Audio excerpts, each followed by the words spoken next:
I'm Yoshi Lomax, superstar attorney at law and fugitive. So, you're the famous Yoshi Lomax. Probably more infamous. I'm on the run from the federal government for crimes that I didn't commit. Gentlemen, I'm Deputy U.S. Marshal Sharon Starr. I'll be taking things from here. Not to mention being on the hit list of at least 3 of Miami's major crime bosses.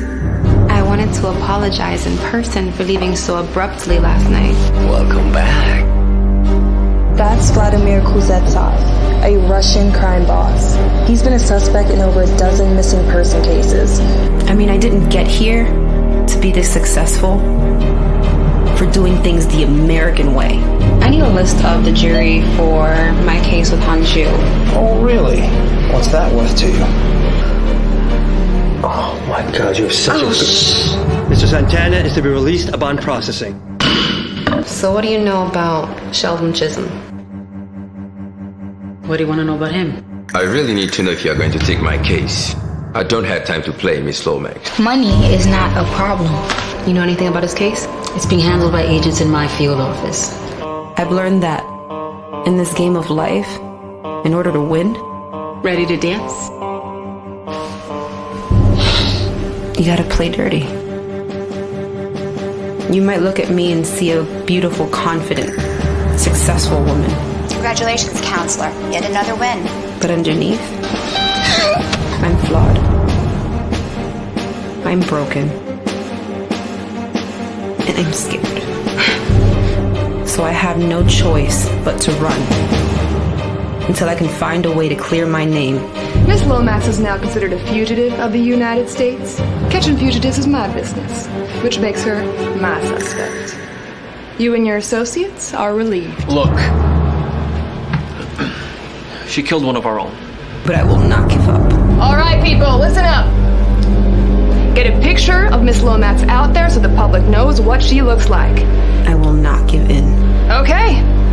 People, we got a game plan. Let's break and execute. I will not get caught.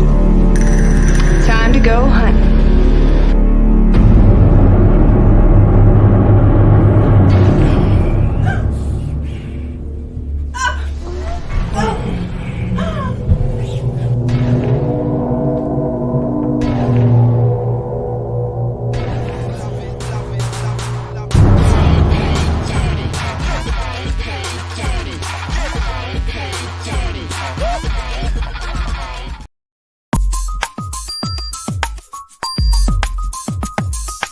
Real talk. Hey, I'm Gina Lou, and you're listening to Real Talk with the Director on Dollhouse Radio. Hey, what's up? It's Logan Browning, and you're listening to Real Talk with the Director on Dollhouse Radio. Real talk. Hi, this is Alana De La Garza, and you're listening to Real Talk with the Director on Dollhouse Radio. Hi, I'm Diane Franklin from Better Off Dead and Bill and Ted's Excellent Adventures. You're listening to Real Talk with the Director on Dollhouse Radio. Hi, this is Monique Capri, and you are watching Real Talk with the Director on Blog Talk Radio. Hey, I'm Stormy Maya, and you are listening to Real Talk with the Director on Dollhouse Radio. It's Vicky Judy. Orange is the new black, and I'm here with Real Talk. Yo, what up? This is Jay Ellis, and you're watching Real Talk with the Director on Dollhouse Radio. Keep it locked. Hi, I'm Trina Parks, and you're listening to Real Talk Radio with the Director. Hey, I'm Issa Rae, and you're watching Real Talk with the Director on Dollhouse Radio. All I'm offering is the truth, nothing more. And nothing less. Welcome back to another edition of Real Talk with the Director and the Jedi Council. I'm the Director. We'll be with you for the next 120 minutes or so. And Real Talk is brought to you each and every Monday by B2S Media and on the IE Network. We broadcast live via the World Wide Web on the IE Network, youtube.com/IE Network TV. Also on Twitter via Periscope. Also on the social network, Facebook. I'm actually on Facebook punishment. I'm in Facebook jail, so we won't be on Facebook for another 20-something days. Boy, I tell you, That's a whole nother story. But anyway, welcome back, people. Thank you for joining us. Big up to anyone and everyone who's in the chat room coming through. Where the hell is my mouse? Oh, there it is. Yeah, and of course, you know, the usual suspects that always come through and hold down the chat room. So today, of course, is Monday. It is the 9th of August. For some of the Southern children, it's back to school. They'll be going back to school starting tomorrow. My grands are going back tomorrow. Everyone from down here, you know, New York, you got another month before you guys got to go back to school. And yeah, so happy back to school day for the youngins. Hopefully everything goes good with them. You know, down here, COVID is running rampant as usual, as it did before. It's, you know, numbers are crazy. So protect the kids, man. Protect the kids. So but happy Monday nevertheless. This week we'll be talking a little bit about what's been going on in the world of movies, as we always do. There's been a lot going on. Suicide Squad dropped. The other Suicide Squad dropped the other week, and it's doing its thing. It was on HBO Max. It's in the theaters, of course. If you are okay to go to the theaters, go check it out. If not, check it out on HBO Max. Either way, I liked it. I enjoyed it. I like to use the word I enjoyed it. I did like it. I'm not gonna say I didn't like it. I really liked it, and I enjoyed it. It was a fun movie. We'll talk a little bit about that. But as expected, it didn't do much in the theaters. To me, I expected that, especially with it being, you know, free on HBO Max, as opposed to the Disney stuff costing 30 extra bucks on top of your subscription. I expected more people to go to the theaters than pay the 30 bucks, especially people who, you know, don't mind going to the theaters by themselves or maybe just one other person. I mean, they're still paying 30 bucks. They're paying more than 30 bucks if two people go. But if you just go and sit there and watch it, depending on what day you go, what time you go, you may spend about the same thing and you get the theater experience. So I expected more people to go out instead of paying that extra money. But you know, HBO Max, all the Warner Brothers films are going to be on HBO Max. So, you know, it's no extra money if you already have a subscription. So that's one thing. And then, you know, of course, once again, still with the COVID numbers and stuff like that, you know, COVID's still here. It's still, you know, going strong, unfortunately. You know, people getting vaccinated and things like that. But it doesn't, you know, as we know, the vaccination is, you know, and I'm not going to harp on that all night, but it's good for people. I'm not an anti-vaxxer. I'm not a pro-vaxxer. I'm not an anti-vaxxer. You know, I'm pro. Do what you feel is right for you. That's what I am. So, but it does. The fact is, you know, the vaccinations does not keep you from getting COVID. It doesn't keep you from spreading it. So, people, we still got to do what we got to do, man. You know, love thy neighbor, man. Don't just be so selfish. I'm doing this. Like, yo, man, it's not just to protect you, it's protect others and protect others that may not be as immune to it as you. But that's my soapbox moment, and I'm going from there. I'm going to move on from there. We have, like I said, we'll talk about that. Disney, you know, that lawsuit thing is still going on. It's going strong. We know we're going to be hearing about that for the next who knows how long until they are actually in court and getting things settled. We're going to hear it, period. So let's, you know, we'll go from there. Let's see. I got a message that my video is blurry. Let's see. Is it better, Ralph? Is it better or what? Let's see. It shouldn't be blurry, that's for sure. Shoot, man, I pay all this money for internet. I expect it to be pretty good. The light, as long as the lighting is okay. He says no, it's not better. Let me see. Let's check our feed over here too. See how it's coming out on the feed. Why is it coming out this way?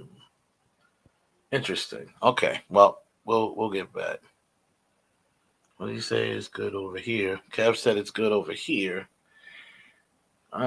Interesting. Well, we'll work that out. Technical difficulties. Make sure that is good to go as we bring in our Jedi Council and discuss it, go over it, and I'll check my camera feed. But either way, we appreciate you joining us, and we'll continue with the show. You're listening and watching the Real Talk with the Jedi Council and the director.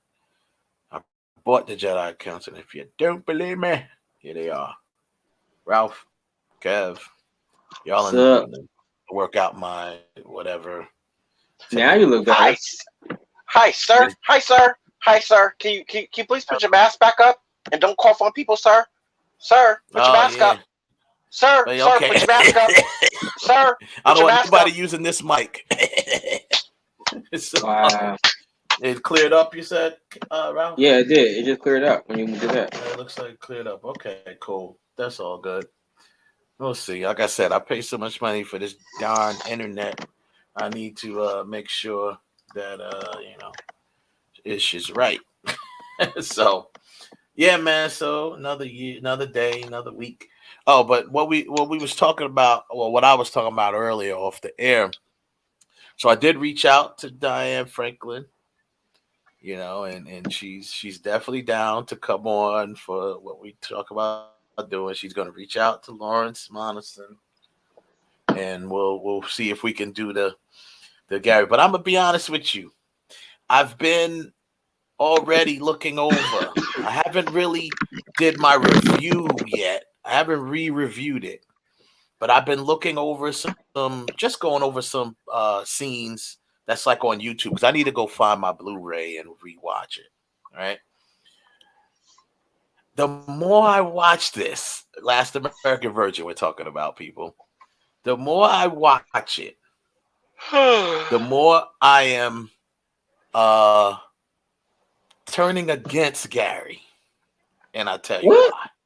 What? And I'm gonna tell you why. Let me tell you something. Yeah, mute his mic right now. Mute his mic right now. I'm gonna tell you why I've been moving a little away from Gary, and I'll tell you why. So I watched because I haven't seen it in a while. So I rewatched the beginning when he first laid eyes on Karen with a K, and he at school.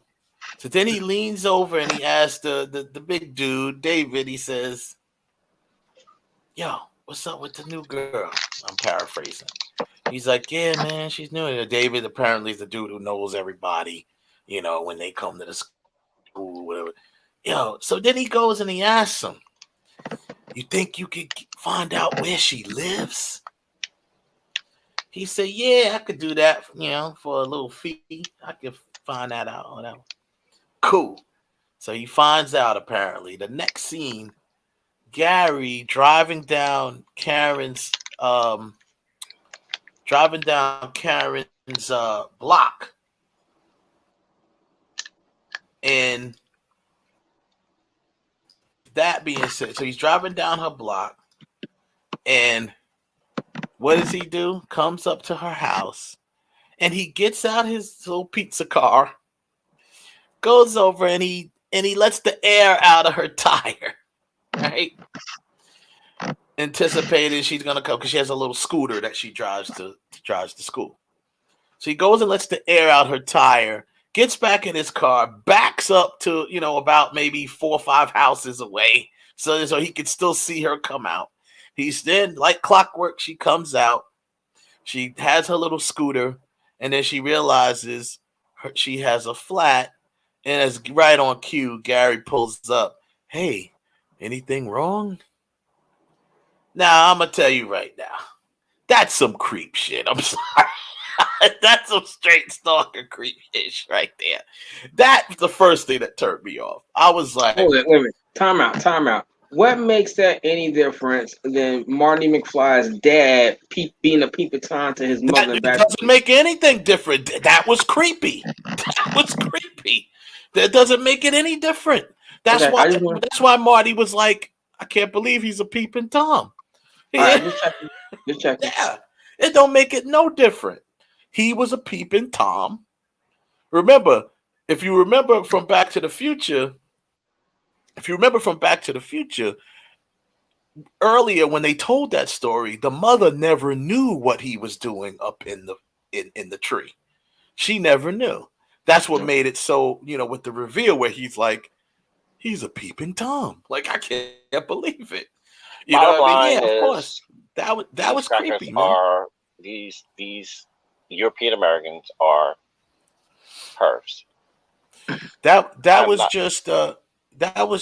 was creepy in itself with McFly, right? So, and it's funny because, like I said, she never knew that he was looking at her all that time. Marty was the one who found out he's a peeping Tom. So back to the Gary. So Gary, then okay, anything wrong? Okay, yeah. Oh, I think it's got a flat. Oh, really? You think you can fix it? I don't know. Where you going? Oh, I'm going to so-and-so high school. Me too. Let me give you a ride. All right, cool. So he gets her in the car. Okay, so whatever creep tactics you did to get in the car, you got her in the car now. Here is your chance to start kicking some game. But the problem is Gary ain't got no game. He is actually the last American virgin. He ain't got no game. So he goes, they hit it off, whatever. And they get to school. And he asked her out. Well, you doing anything? Oh, I'm a little busy. Okay. And then he gets up the guts to ask her if she has a boyfriend. She clearly looks at him, smiles, and says, no. Then walks away. Now, if he had what he really should have did was went in on that part right there. Like, hey, listen, okay, you busy tonight, but can we get it? If he would have tried to make a date with her, it's very possible. Because let's talk about timelines here. Now, if she turned around, gets to the party that he was inviting her to. If she turned around and was looking at him, if she turned around and gave him a smile and said no, that is secret code for Negro. You are in the friend zone. Don't even cross the line. Stay your bitch ass over there. Not necessarily. To me, I'm looking like, yo, there's the door's open, bro. She just told you no. She don't have a boyfriend. Ralph, there goes the exceeding creepiness. Oh, she smiled. No, that's not what I mean. What I mean is you could at least explore at that point. You've already went through all of these creep tactics. Now he wants to explore. You already went through all these creep tactics. You might as well go ahead and seal the deal and be like, yo, listen, would you like to go out on a date with me? But plain and simple. Don't you know what? Because the reason. Wait, let me finish. Let me tell you why he should have did that.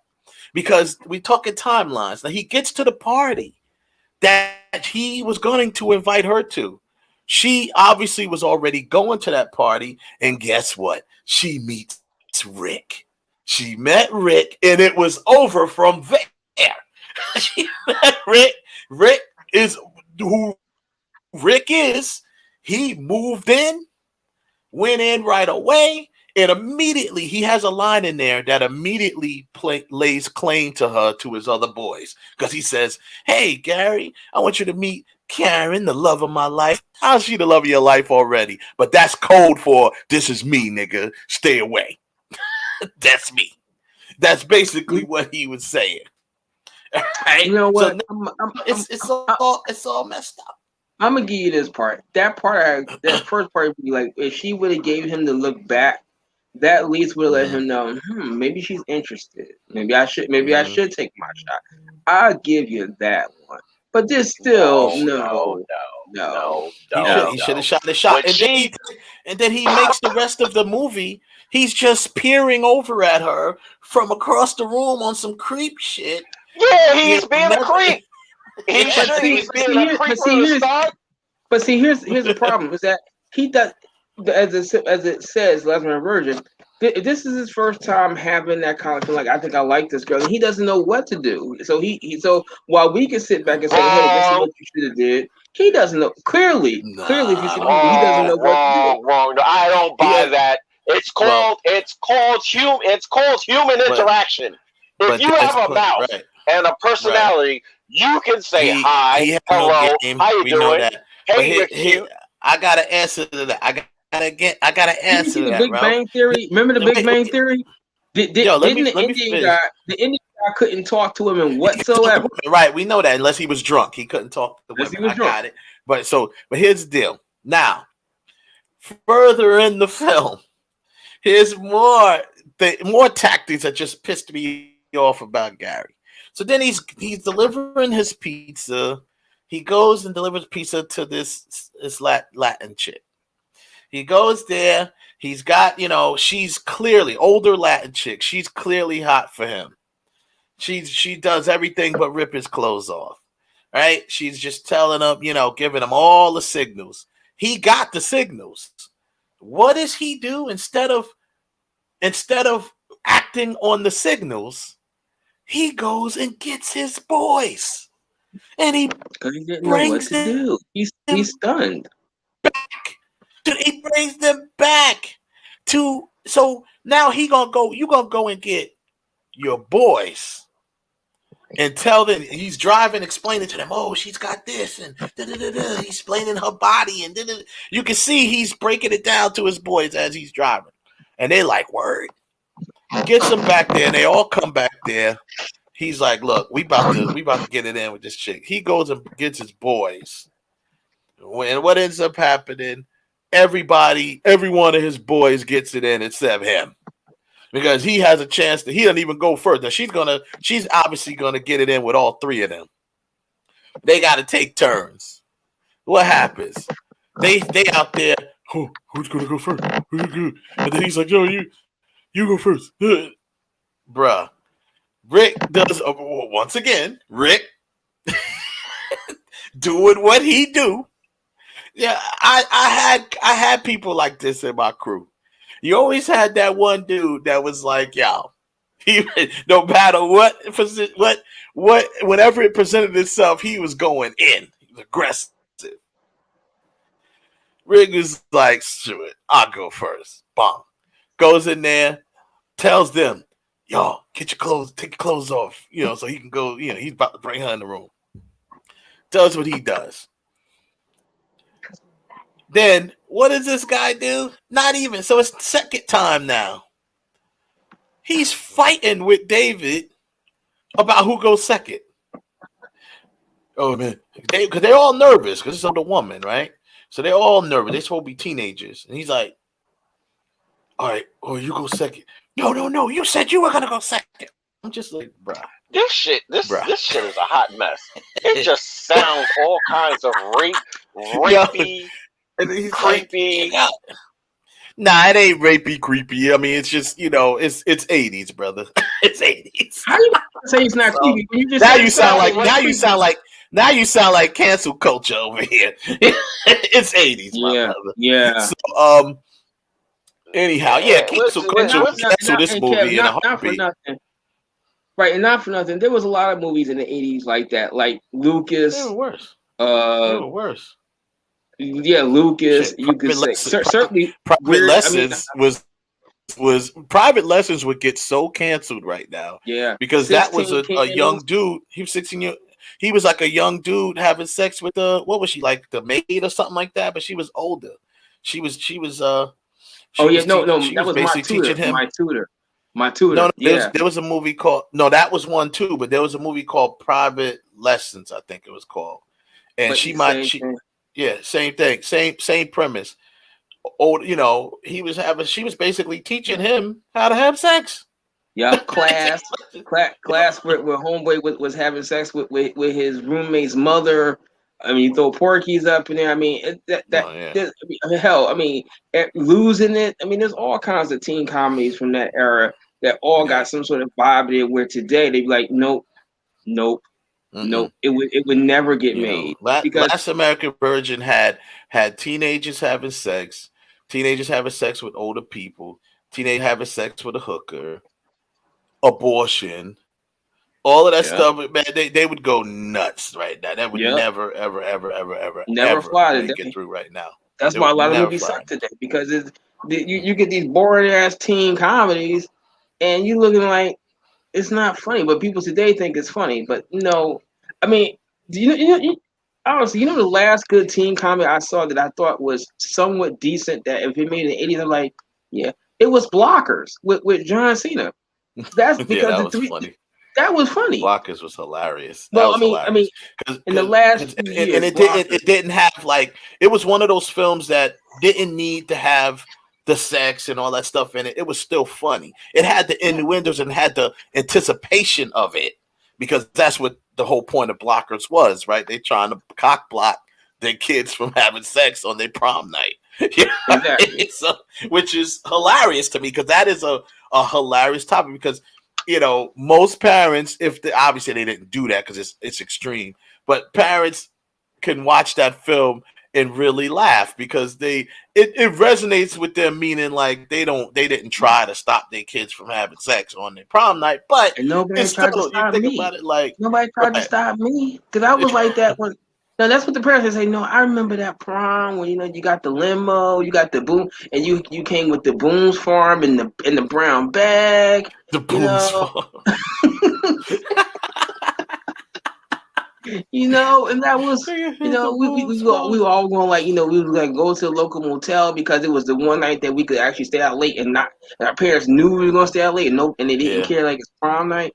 So I got that one, but and you're right, it didn't have to have gratuitous nudity in it, but it was still funny and probably Booksmart. I throw Booksmart up in there. That was pretty good. For me, I would say that's one of them. I would say it isn't that recent now, but it's still in this generation was Superbad. Superbad was outrageous. That was hilarious. And even though it was the closest to like that style of stuff. Yeah, was Superbad. That was like the closest to like Porky's and Revenge of the Nerds and all of them. Like, and I might throw Good Boys in there. I might even throw Good Boys in there. Yeah, that was funny. That had me rolling. The black kid had me dying. But it was but nowadays to get that type of raunchiness without sex or with sex, it's like one in like every 90 movies. It's like no, it's not funny. Yeah, some of these ones, some of them, but the humor has changed. You know what I mean? The humor has changed from those days, and some of it, some of the stuff from those days, when you look at it, like, oh, these things were just over the top crazy. But I mean, to me, those type of movies, they're just funny. You know what I mean? Because they're stupid. Like, maybe the last one I heard was like, what was it? Dude, Where's My Car? Or something like that. Or what was it? No, not Dude, Where's My Car? What was it called? It was the one with where my man's had the girlfriend and he was driving all the way from another school to see because he sent something to her. That was Road Trip. That was Road Trip. Yeah. Now that was funny. That was funny. Old School was funny. Of course, yeah. Even hell, Euro Trip was kind of like one scene where the brother and sister were making out. Today, no. They'd be like, nope. We need to call a congressional hearing about Hollywood. Nope. But like I said, man, back to what I was saying. There's a couple other things that this is helping me formulate my questions because I want to talk about, I want to ask certain questions about this film, man. Because that's a good question. I'm gonna ask Diane if they might have known. One thing is, Did Karen go to that party with her friends, or did Rick ask her to that party?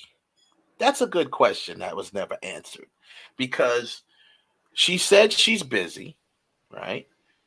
To Gary, she said she was busy, and obviously she was busy because she was going to that party.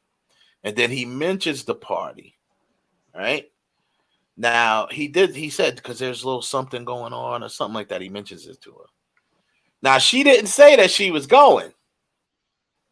Could be a couple of reasons. She could have not wanted him to know she was going. Could have been she didn't realize or know that she was going, because if she went with her friends, they might have just been like, hey, let's go to this party. Or it could have been, third is, maybe Rick moved in on her from school and asked her to the party. Because remember, they saw her in school beforehand. He saw her in school beforehand. That's why he asked about getting her address.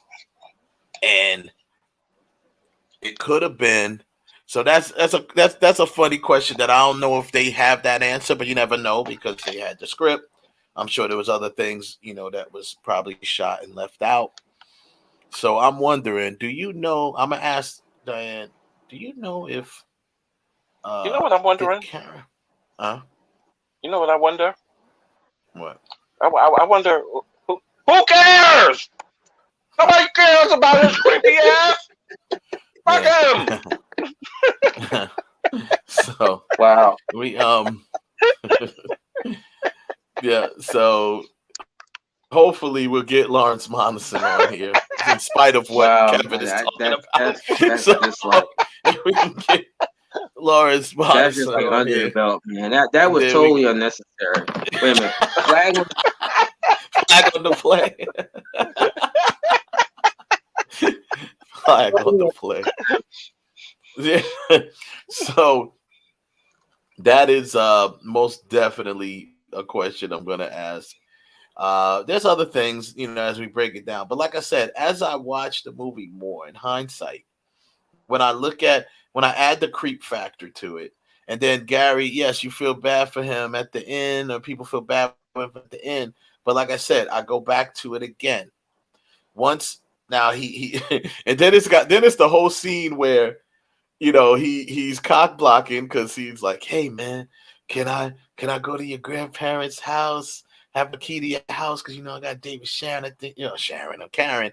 And he's like, yo, I think we can. I think this gonna be the night. He was hating. Oh, I can't find the key. And where does he take her when she goes to get the abortion and needs to stay somewhere? To the grandparents' house. So he's like, yo, I can't find the key. It looked everywhere.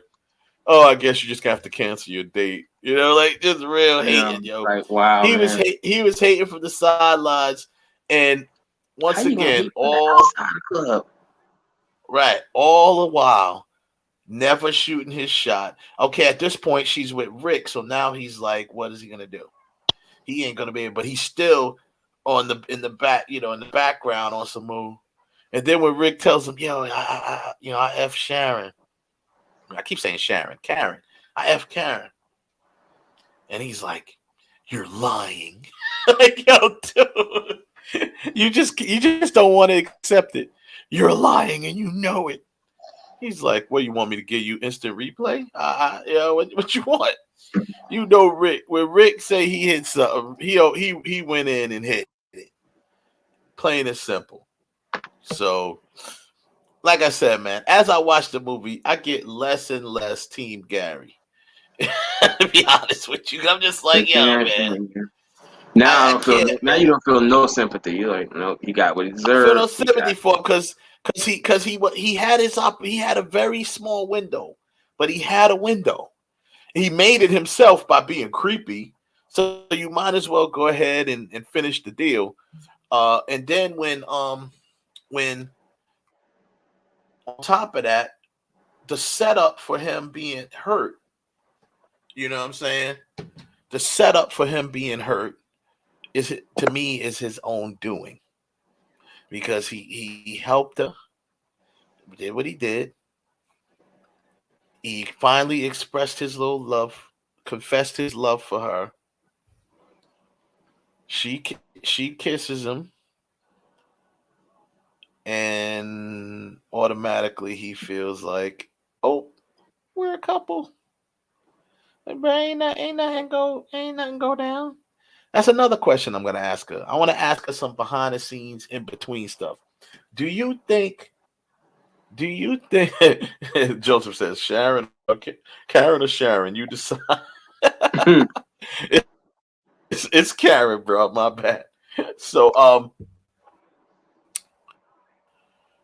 another question I'm gonna ask is, do you think Karen, did she do anything else that we may not have seen to make Gary think they was a couple, other than the kiss? Mm-hmm. Did anything else happen? We know that he didn't have sex. Did she give him the look? The look? Did she give him the look? Well, he obviously didn't have sex with her because she's just coming off of an abortion, so she wasn't having sex. That's for sure. Not that point, but yeah. Then he go. Next thing you see him, he's buying some jewelry for her.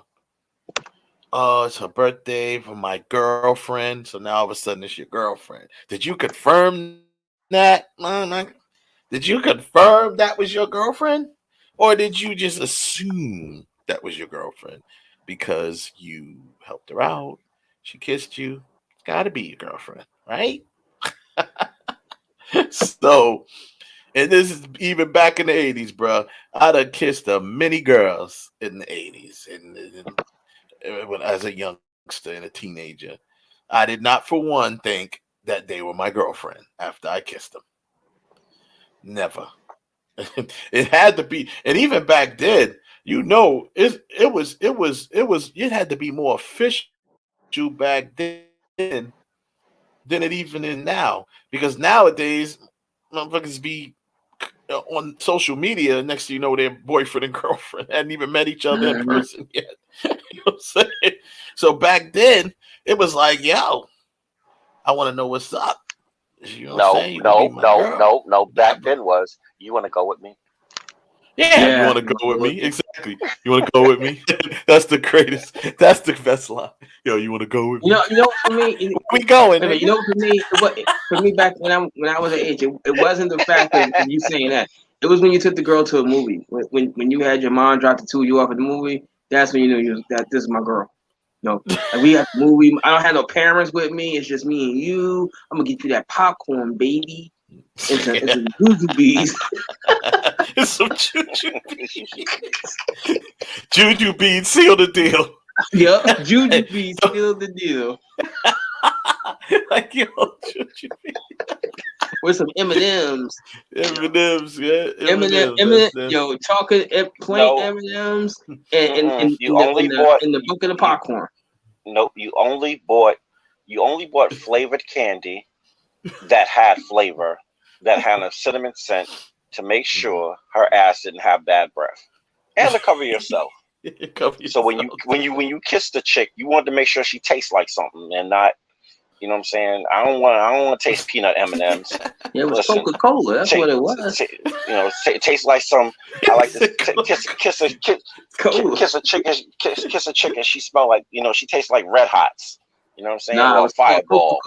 Coca-Cola. He was like, "Oh, you taste Coca-Cola? All right, I'm good then. I'm good. We gonna watch this movie, baby." Or Starburst, because then we sneak to the store next door. And have a bag full of now and laters, bazooka gum, some bubblicious. You know what I'm saying? You had to make sure. Listen, when it's time to French it up, her mouth needed to be right. It had to be sweet. It had to be right.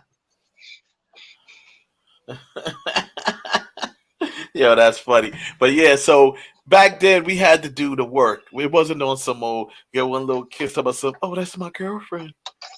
Nah, son, you better make sure you don't want to play yourself the next day. That's what it was. You had to have clarity. You had to have clarity, and everybody had to know. Like when you walked out the movie theater, you walked out with your arm around that chick. Exactly. Like, look, motherfucker, know what it is. This is what it is. Y'all know what it is exactly. You had to let it know. I remember one time I was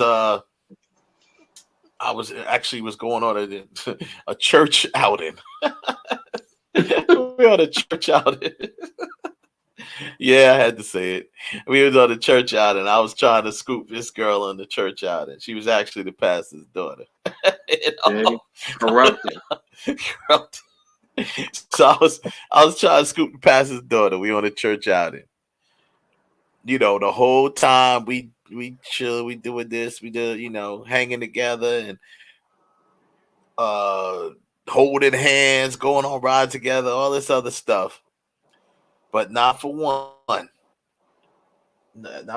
time that I ever thought she was my girl until we were coming home on the church bus. And she did we was chilling. She did lean, like she did a little lean. She actually laid in my lap.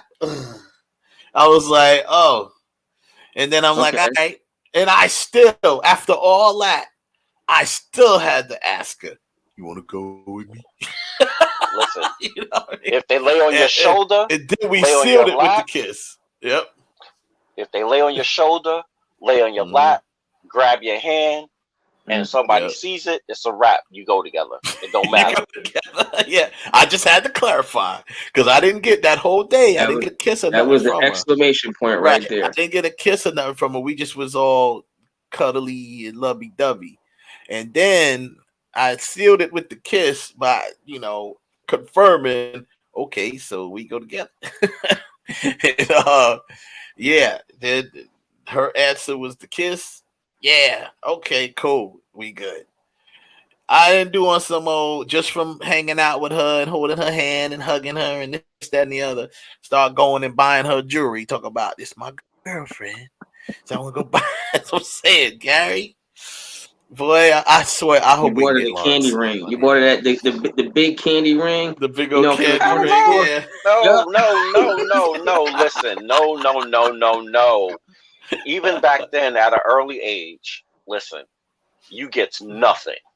Listen, unless we go out to eat, or we go chill, then yeah, I'll get you some grub. I'll feed you. But what? Get you a gold chain?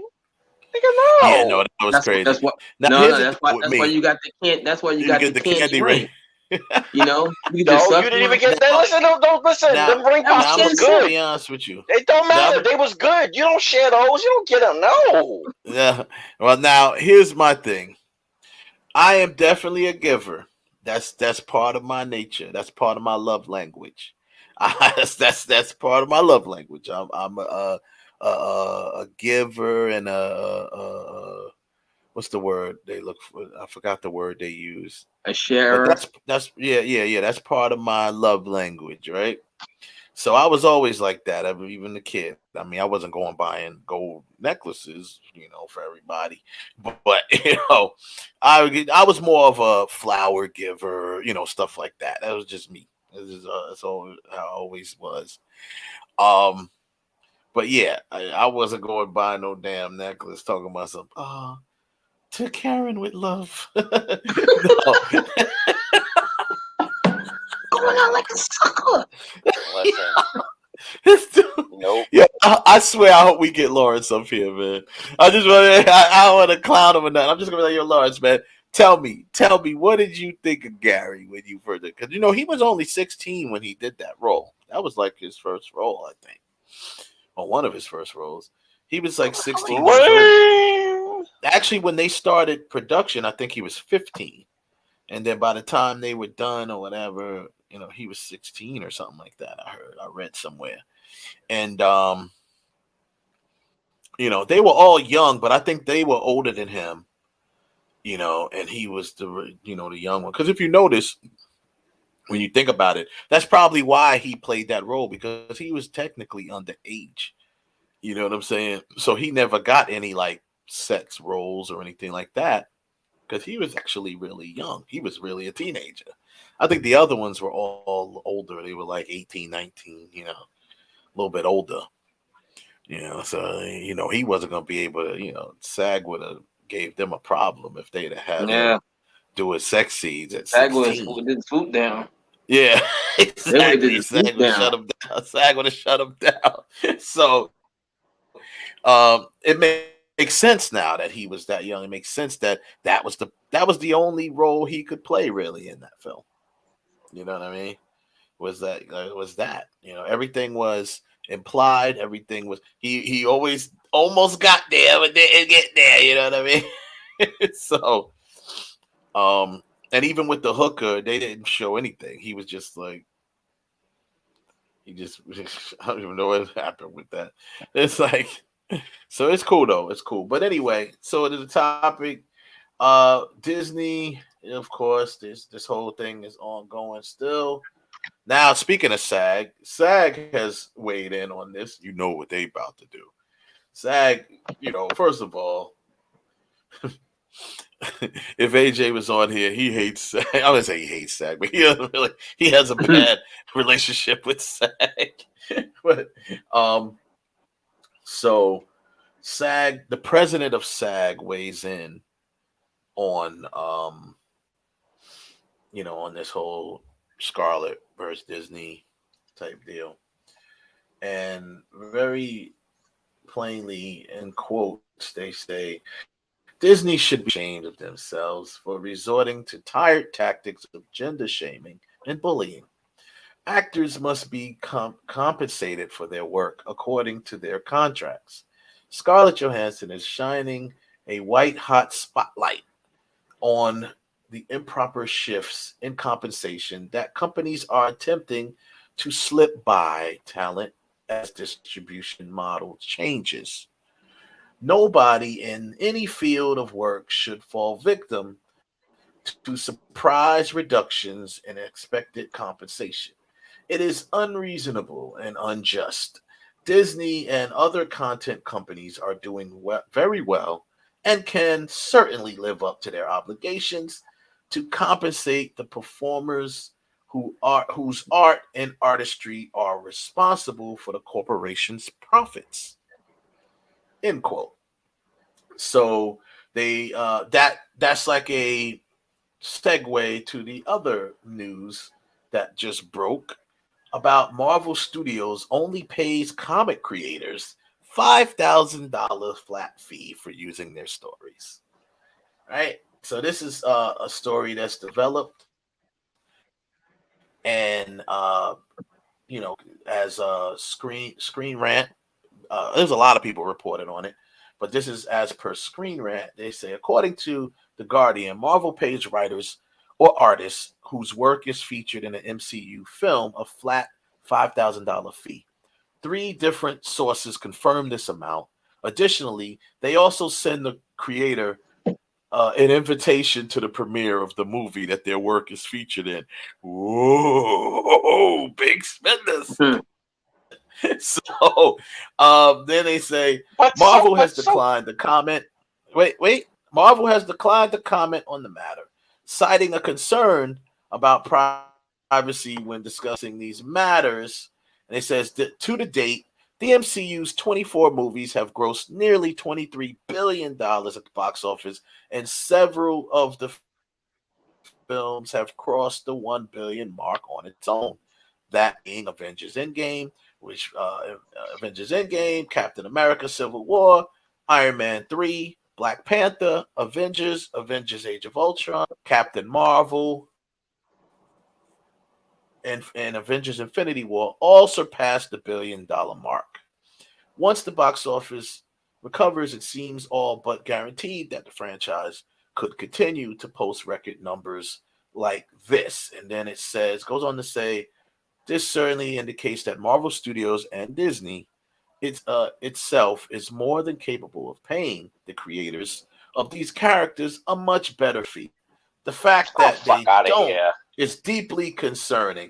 The fact that they don't is deeply concerning. There would be no MCU without these writers and artists whose work served as inspiration for the live action franchises that millions around the world now enjoy. Now that the information has come to light, coupled with the damaging lawsuit from Scarlett Johansson, again, from the concerning the Black Widow stuff, Disney and Marvel can't take much more heat. Hopefully, this information, alongside pressures to give the artists their proper due, could see a change in the ways they compensate the artists that are vital to the franchise. Listen, now, the thing is this: let's be clear here. And I see what you're saying, Kevin. I know where you're going with it, but I'm stopping you right there. The bottom line is, and this is nothing new. Marvel been doing this. They've been ripping off artists and creators. But see, no. There's a difference between ripping off artists. There's a difference between ripping off artists and creators and paying them a flat fee. If you signed up for something and you're getting a flat fee for something, if you're not, that's not a rip off. If you're a work for hire, of course it's a rip off. That's not a rip off. That's like saying if I work for an architectural firm and I design houses for that firm while I'm hired by them as a freelance draftsman. You are hired by them as a freelance draftsman to come and work for them.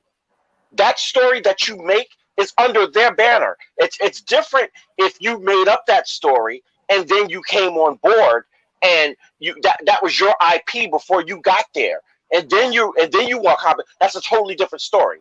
But if you made up that thing, that's like me working for the IE network, and I come up with an idea for for a new way of flipping pancakes and making a video for flipping pancakes. Mm-hmm. But and you guys pay me $10,000 for that episode. Mm-hmm. Who am I to sit down and say, oh, because you had a spinoff? Paid you $10,000 for that episode, and then you looked at our numbers, and we made. I don't care. It does not matter. It does. No, I won't feel no type of way. I won't feel. No, I will. No, you should not. You should not. If you are hired, if you are a work for hire, that's the whole purpose of being a work for hire or being work freelance. For hire. Yeah, doesn't matter. Work for hire or not. The bottom line it does. What you talking about? It does matter.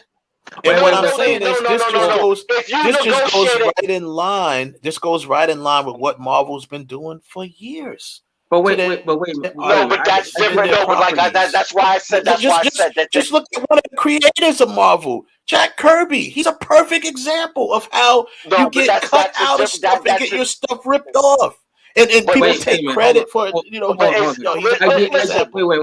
I get where Kevin's coming from. I get where Wes is coming from. And here's what I'm saying: it's not a rip off, and then yes, it is rip off. It's not a rip off because like if I have a comment, like I got Star Wars on me, I created Darth Vader, and George Lucas says I'll really love that character. I'm gonna pay you $100,000 to use Darth Vader. Okay, you are taking a chance that this may or may not be successful because we're only looking at this thing is that if it's successful, if it's a bomb.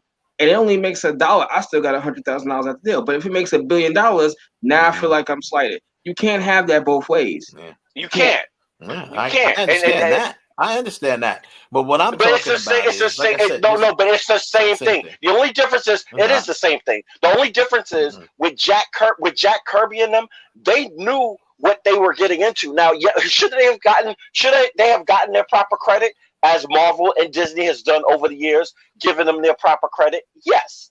Now, as far as the financial side of that, if you didn't have a contract to do that, it's the same thing with the music business. If you write a song, or if you contribute to a song, and you don't say, "Hey, listen, where's my credit for that?" and you don't make it known, or you don't put your best foot forward, like Todd McFarlane, Rob Liefeld, Jim Lee. And all of them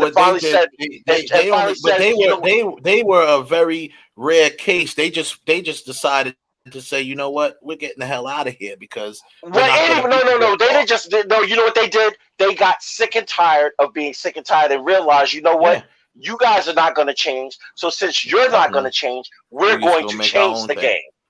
Yeah. Exactly. Yeah. So that's my point. Like for example, the guy, what's that guy's name? The guy who came up with oh shoot, why did his name just escape me? What Marvel thing is that? Oh, with the Winter Soldier. the guy who wrote the guy who created the Winter Soldier in the comic book. He is the biggest, most butthurt mother sucker on the planet. That fool was on Kevin Smith and them show crying and just, oh, how could they? But you got paid for your work while you were at Marvel. That was your job as an artist to create and as a writer to create those characters. You came on board to create those characters. Now, if you wanted some kind of different compensation, that's where you get your lawyers involved and you write up a contract. Like from here on out, if anything going forward, I want a piece of creative control from that. That's where you have to start speaking up. If you created a character, of course, yeah, I can't feel sad for them because they signed the deal. I can't. It's the same way like Kenner. It's the same thing with Kenner. When Kenner signed away the rights to Star Wars toys and Lucas had example, right? Perfect example. They were butthurt because they didn't see it coming. But when he got ready to do Phantom Menace and they went back to Kenner said, "Wait a minute now. We need the bigger pieces because now we see the unlimited amount of money that we're the least amount of money we're getting, and you're getting the bigger cut. No, we need to change that." But at the beginning, Kenner didn't think that Star Wars or the toys would do anything. Why? Because no one did it before. Now what Kevin says is absolutely right. If Kirby has another comic book character that he has, a series that he has, right? And now Disney says, well, we want to option that for movie. If I got paid a flat $100,000 for Watchmen, for example, this time, no. Now for this character, I'll take the flat fee in addition to some sort of back end percentage, some points, something. But again, that's more or less like, you know, first of all, on the surface, everyone thinks that Stan Lee made all this stuff up, which is right, which he did, which he did not. Okay, he did not make all this stuff up. That is wrong. He did not. You know, he did create some stuff, but it was between half of this stuff was created if not more than half of this stuff was created by Kirby. Yeah, not Lee. So that it's a little different with him. He's not just some hired hand. You know, he helped create Marvel. He did. Marvel. But he did, but that wasn't his position as he was there. He was hired there as an artist and as a writer that was working for Marvel. That's what his job was. And unfortunately, and I'm going to keep saying that, unfortunately, because of his position, and at that time, there weren't, you didn't come onto a company at that time in that position unless it was a book. You know, if you were H.P. Lovecraft or something like that, then that's a different kind of deal. That's a different kind of publishing deal. If you're coming onto a comic book, if you're in the rights for it, right, that's what I'm saying. That's a different kind of structure. If you're coming on as a work for hire, you're getting a weekly paycheck to come in and create title. It's like when you work for Pepsi as an advertising agent, and you come in and you come in and you think up all of these ideas for Coke. It's just like homeboy from the Clips that made up the whatever it was for McDonald's, and he didn't do his paperwork right, so he got screwed on that. And you know, right now that's the whatever that is from McDonald's. So now he doesn't get that. But if he was working for Coca-Cola as part of their ad department, and they came up with that slogan, guess what? The only thing you get is possibly a bonus at the end of the year for coming up with a good slogan. But any future revenues that's made off of that, you're not entitled to that. Nothing. It's always a crapshoot. It's always a crapshoot. I can say that, and this is the reason why I say, unfortunately, this is what I do for a living. I am a freelance draftsman. I draw for a living. I got 4 or 5 different clients that I draw for. I draw for a living. The only way, if I come up with a house design, and number one, there's nothing really new with houses under the sun. A house is basically a house. The only thing that's different is the type of design for it. No, a house is not a home. Unless I come up with some kind of brand new innovative design or some type of design that's different from what's been out there, then I have to, patent that and get a copyright for that. And then I legally, like if you ever seen those architectural books that have the homes in them that you can scroll through and pick house designs and get the floor plans and get those books in particular, those floor plans and those are actually owned by large firms or by the person who owns that book, or whatever the case may be. They own the legal rights to that. But if as a draftsman, if I work for that company and I draw up some new kind of house while working for that company, and I don't declare that's I don't say like, hey, look, this is my design. This is my if I don't take ownership of that, if I create that under their banner, and here's the funny thing too, if you're working for a company and you happen to design some stuff while you're working for that company, I know it's a legal gray area, but technically speaking, whatever you do is still a part of that company, even if you do it off hours. If they legally want to take you to court for that, they could actually fight for that. Now, whether they would win would be a different story. But in the case of Jack Kirby, again, he was a work for hire. So so even these writers and storytellers now, story writers now, if Marvel is giving them $5,000, and if you are taking that $5,000, knowing that there's a possible chance, if you're not setting yourself up for future options to get revenue from your ideas that you make up while you're working for that company, you're the ass. That should be something that you should be. You should either have an agent or a lawyer, or something should be written in the language of your contract to say like, hey, because when you go on to sign for Marvel and all of them, that's another thing people are forgetting, that they sign contracts when they go on.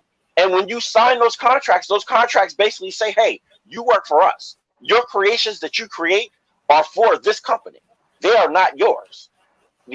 So even if you have you're preaching to the choir here. I'm not talking about it from a business standpoint. I'm just talking about it from a just straight up what the fuck standpoint. But there is no yeah, exactly. No such thing as that. When you sign, why like we said, why did they just the case of Scarlett Johansson? She has a signed document that says this is what we're going to pay you. Now Disney has turned around and they basically said, well, screw your document. We're going to do what we want to do. And again, I'm not just going to keep $60 million. Sorry, but in that case, but even in that case, they honored what they were supposed to do because of their theatrical release, and also the pandemic is an act of God. That is something that they couldn't control. Yeah, they're trying to make sure. They restructured the contract without the agreement. No. They did not restructure. They did not restructure anything. They did not restructure anything. What I mean is they unofficially restructured it because they restructured the pay, the what's it called? The pay stream, the revenue stream. They restructured the only thing they did was remember what when we had AJ on here, what he was saying. Yeah, and he said it. That's why I'm saying what I said. And he said it. He said it. No, what he said was the part of what you get from your revenues or whatever is any work, any other type of work. But also that's what he said. But also in that contract, it specifically states anything that is an act of God is what makes it an exclusion. That's why what Disney's doing with Disney Plus and picking up that extra revenue, that has nothing to do with breaching. They didn't breach their contract. Well, wait. I need to comment, man. I've never heard of that of an act of God clause, because if that's the case, it is actually it is. Go back to Hurricane Sandy. Do your research on Hurricane Sandy. That's how the U.S. government was able to screw a whole bunch of Long Island homeowners with that goddamn Wait. That's something completely different. No, it's not completely different. It's still an act of God, and that is inside. That is inside. But what he's talking That's inside. We don't know that. All on. AJ said when he spoke that is he said, yeah, that's what they're gonna try to use. He said, but that doesn't mean it's gonna work. That's what he said. But I have never seen a contract that says and has an act of God clause, because if that's the case, there's a bunch of different things that can happen that you consider act of God: a hurricane, a typhoon, a tornado. Exactly. They are in contracts. That is why. Okay, but even with that's why Sandy. That doesn't save them completely, because the bottom line is an act of God. Yes, that would work if there was no other revenue stream. If basically that covers the box office, but you have another revenue stream coming in. You're charging people a certain amount of money, extra money, revenue stream coming in. So for that, and AJ confirmed that she should get something from that. Yes, he did. No. We can go back and watch the episode. He confirmed it right here on the episode. We can go back and watch it. No, he did not. That's why he said. That's why he said. And I forget what the exact term is. That's why he said there is also a clause in there for act of God or act of. He did. Right.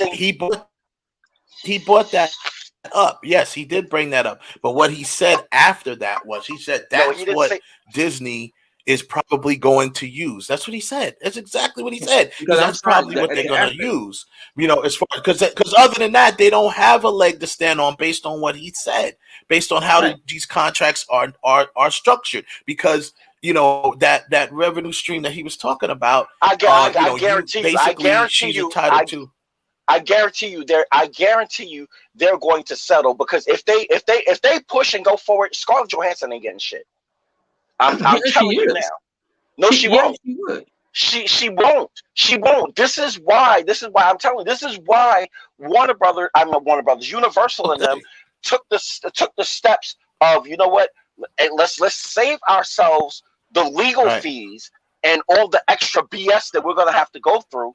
And cut them settling is still a win, bro. Settling is still a win. No. That is not settling is not a win. Settling is just saying. No, of course it is, because she doesn't have the money now. No, it's not.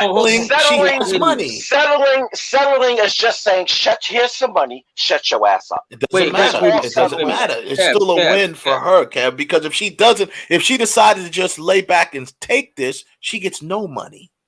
That's what I'm saying. So settling, whatever the amount they settle on, was what, like I said, they could have avoided to have to even doing that by doing like what Warner Brothers did. And just, Warner Brothers didn't pay these people what they potentially would have made, but they paid them something, and that was enough to be like, okay, it is what it is. At this point, her selling, it doesn't work, because it would be a different story if they would have changed that before the movie came out, before any of this came out. But now it's already out there. So while Scarlett Johansson wins that, she's still gonna get some money, and you don't sit there and think that the rest of Hollywood that has movies that might be under the same story, they're gonna say, wait a minute now.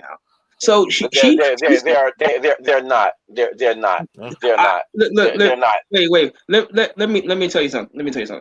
I don't care whether it was $60 million or if it's $6 million. If I was doing a movie like Dune is coming out, if I got a back-end clause in Dune that says I get a percentage of what the movie earns, right? And now, because you are putting it onto your streaming services the same day as going to movie theater, so I stand to lose, I'm going to say something. I'm not eating $6 million because of your problem. And it is your problem. No, it's not just it's everybody's problem. It's their problem. Because like you said, they're the studio, right? Everyone works for them. They're the employer. It's their problem. It's nobody else's problem. It's not their problem. Once you sign that contract, that contract is what it is. It is what it is. If the contract states that she gets money from revenue, and they make revenue that she don't get money from, there you go. They breached the contract. That's their problem. No, it's not. I'm telling you, it's not that cut and dry. But Kev, it is pretty cut and dry, really. Because No, it's not. It's not. I'm telling you, it's not. That's why we brought AJ on, and I asked him, how do these things usually get structured? He gave you basically the basic breakdown of how these things are structured. And he said, and you can go back and watch the show if you like, he said it. Now, I don't know if you heard him or not, but he said he feels that she is going to get some money from it eventually. She'll get a lot. He said, and I don't, like I said, bring Kev back in. He said out his own mouth, he feels that she is going to get some of that money. That's what he said. He said it right here on the show. He said he's like, but he just said, it takes time because once the receipts get count and this, that, and the other, and they get audited, blah, blah, blah. That's what he was talking about. In orders, he said, then, he said, I believe, she's still going to probably get some of that money, whatever, or she should be getting it. He clearly said that. He clearly said that she should be getting the money. That's off the box. That's off the box office receipts. That's not. No. He clearly said the streaming. Go back and pull money. the footage back up. Go back and pull the footage back up. I can't pull the footage right now. All you gotta do is go back and watch it. I'm telling you right now. All you gotta do is go back and watch it. He clearly said that. No, yeah, you guys heard what you wanted to hear. He actually said that. No. He did say that, but you heard. No, but you. That makes 1,000%. If look, like you just said yourself, that you are a for hire artist. All right, we'll keep starting. Right. If you design something, okay, and you got paid, and your contract says this is what we're going to do. We're going to pay you $50,000 for your art, and if we decide to put this, let's say for example, we decide to put this for sale, and it generates anything more than $3 million, we'll give you a percentage. Okay, we'll give you a percentage. So they put the item up for sale, and then what they don't expect is that they figured the bidding would start, let's say, at $100,000, but it doesn't. It starts at $5 million, and then it ends at $50 million. So now you're thinking, hey, I got a big chunk of change. They're saying no because of the fact that the bidding started more than what we thought it was going to start. You're just entitled to what we give you. No. In that case, no. That what you said don't really make sense, because in that case, you said anything above. It doesn't matter where the bidding starts. You said anything over $3 million. Exactly. I get a piece of that. But exactly. So it doesn't matter. But that's the entire point. If they were saying that we're going to give you X amount of dollars because this is what we think the movie is going to gross from the theaters.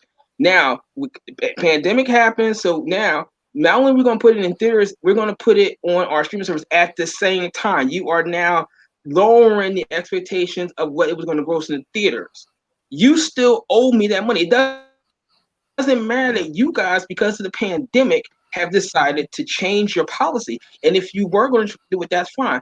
You have to contact me and say, this is what the problem is. What can we do to fix it? Because we're not thinking that it's going to gross this amount of money anymore, because we have to change our structure for this. So do you say, well, this is what we're going to do. We're going to cut you an extra $10 million. Or do you say, well, because we can't do it the way we want to do it, so we're hiring you, let's say, for example, Avengers 4. So if your contract for Avengers 4, you were supposed to get $10 million, we're going to increase it by another $10 million. So in Avengers 4, you get $20 million. You just can't arbitrarily say, because this happened, hey, F you, we're just going to do what we want to do. No, you can't do that. Not when I got a contract that says what you. Here's that's what I'm saying. They're still that's what I'm saying. That's why I said it's still a tricky situation, because they didn't breach their contract, because they're still honoring. No, they haven't, because they are. If she's getting paid money from the movie theaters, they're honoring their contract. Because streaming is not a part of that contract. But it doesn't matter. It's all revenue streams. All revenue streams. But all revenue streams that were a part of that contract. Well, exactly. They created a new revenue stream at the last minute. It wasn't It wasn't last minute. I don't. Like I said, drawn, and that has to be addressed because that is a different mode of revenue. Just like I said, he said, go back and watch the show. He sat right here. I know what he said, but it wasn't. No, that's not what he said. And what? That's exactly what he said. And you're twisting. That's what he said, but you're twisting. You're twisting. But you're twisting what you're twisting. This is the point. This is the point. When she donned the Conjure Black Widow, Disney probably thought that this movie, they're going to say, okay, this is your salary, but because you take on extra roles, you're also a producer, we're going to give you bonus points based on what we think the movie is going to do in the theaters. Because let's say for example, they think it's going to make $800 million. That it was going to gross $800 million just in the movie theaters, not home video or nothing else, just $800 million in the movie theaters. We're going to cut you percentage points to give you that back end, which amounted to $60 million. Now, because of the pandemic, you are taking this property, you have now put it onto another platform to earn another separate stream of money, which means whatever you thought the movie was going to gross in the box office, you thought it was going to gross this much, now it's going to gross this much. So regardless if it grew this much or this much, you still owe me that $60 million. No, she don't. There's a whole nother argument for it, but I'm not even going to get into it. There's a whole other argument. Actually, there is because the Disney Plus streaming platform has nothing to do with it. Has nothing to do with it. Exactly. No. Exactly. So, Kev, with that analogy that the Disney streaming service has nothing to do with it, whether the movie made $800 million in the theaters or it makes $600 million in movies, you still owe me the other $60 million that you guaranteed me. No, they didn't get. But see, that's the point. They didn't guarantee her anything. That's really? Where are you getting that number from? Because they didn't guarantee her anything. The only thing you're guaranteed on your contract is whatever the box office is. That's why AJ was saying about the receipts and the tallying of the receipts. The box office, though. It ain't just no. That's why I said the tallying of receipts from the box office as well as the box office.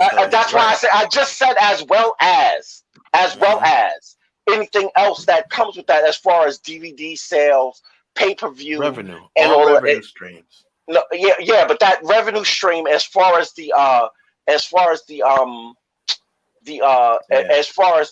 Disney Plus portion of that of day and release date, like I said, she's the only way she's going to see money off of that is probably about $10 million, and that's about it. She's not going to see, her argument is basically like, because basically she wouldn't be saying shit if they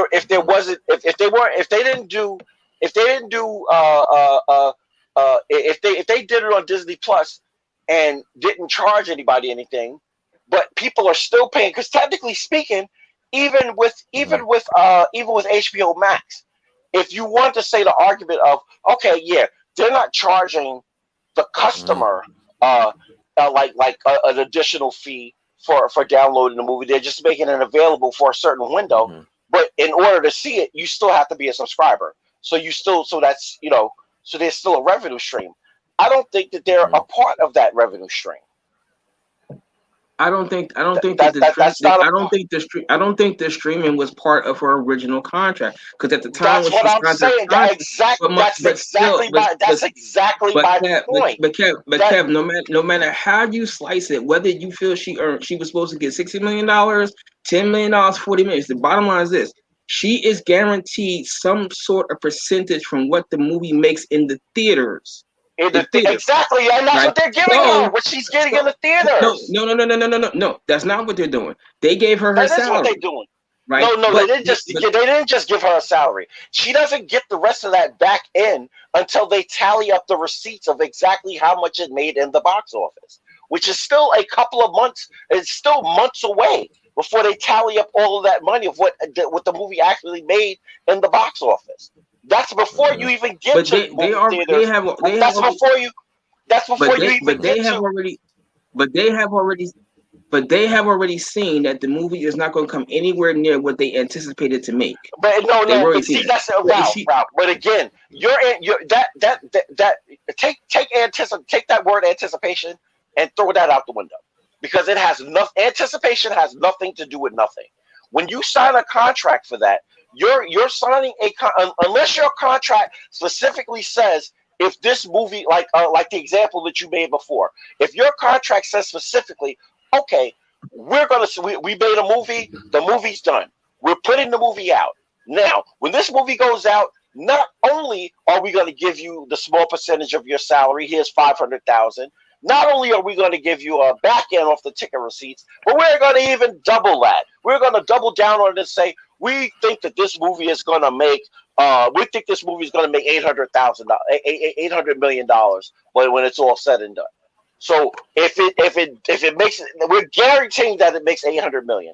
Now, if it is in your contract that, hey, this movie's going to make $800 million and we're going to pay you when it makes $800 million, that's a different story. And even then, that's a stipulation if it makes that.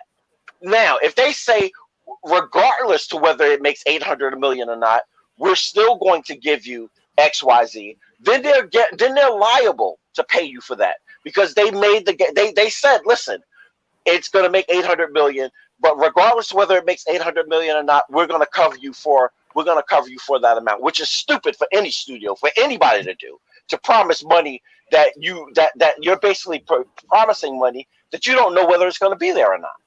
You know, it's a flip. It's a flip of chance. That's why your contract is based off of what the box office receipts are at the end of the day. That's what she's going to get. That's where her percentage is going to come from at the end of the day when it comes to box office. Now, I don't know what her contract is as far as, you know, DVD sales, pay-per-view, what she gets from anything from if it gets picked up by a network, you know, the first, because, you know, some networks get first look for some of these movies when they first come out. So I don't know what as far as that's concerned, I don't know nothing about that. But if we're just talking about just straight box office, just straight of what they're getting off the box office, she's only guaranteed or she's only going to get her percentage off of what the box office receipts are, if that's what her contract stipulates. Well, Kev, I would probably stand to think that there is some sort of guarantee. Otherwise, why is she even bothering to sue Disney? So there has to be something in there. No, there's not a guarantee. Just for the hell of it. This is why she's suing Disney. She's suing Disney because she feels in her mind, she feels like, hey, you made money over here. I don't know. I don't care if it's part of my contract or not. You made money over here. I want a piece of that. No, that's not why she's suing them. They clearly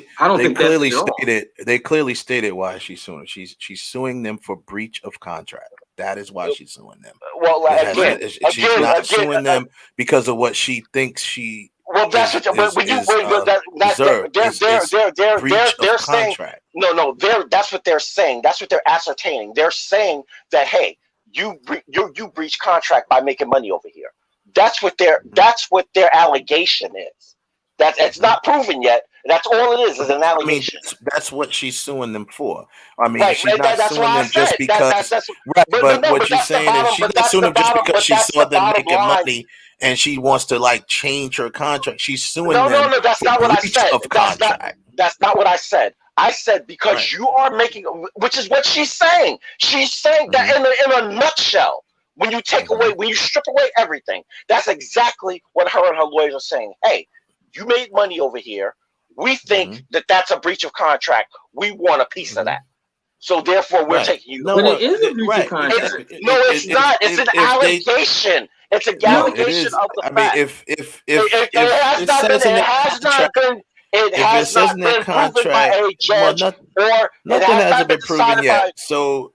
Just like we don't know exactly what's in her contract, right? Exactly. So the point is this. It's all of our opinion. What I'm saying is she clearly stated why she's suing. You made money with that, and exactly what I said. It's exactly what I said. You made money over here. Wait. If her contract said that this movie was supposed to be specifically a theatrical release, that's what it was supposed to be.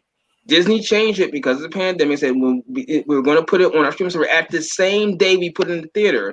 You are changing the contract.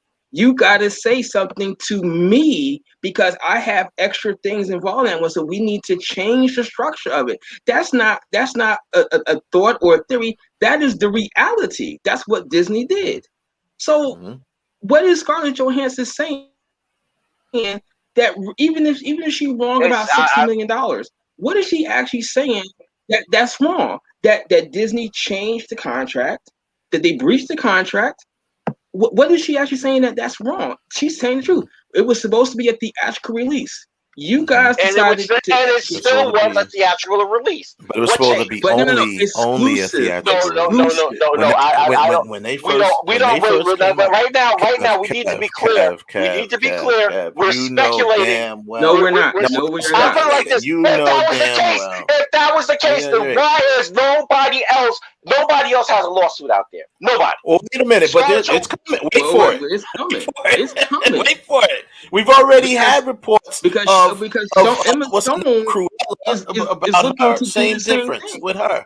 Yeah, Emma Stone. Emma Stone is already looking into the same situation, as well as they mentioned Emily Blunt, but Emma Stone is more into looking into the same thing. Then they mentioned Emily Blunt as well.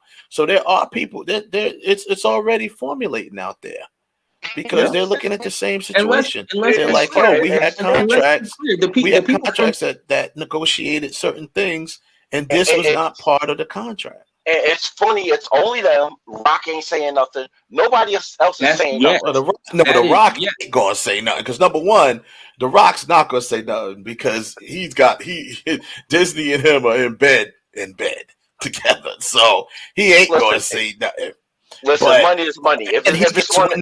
And he gets way more money up front too.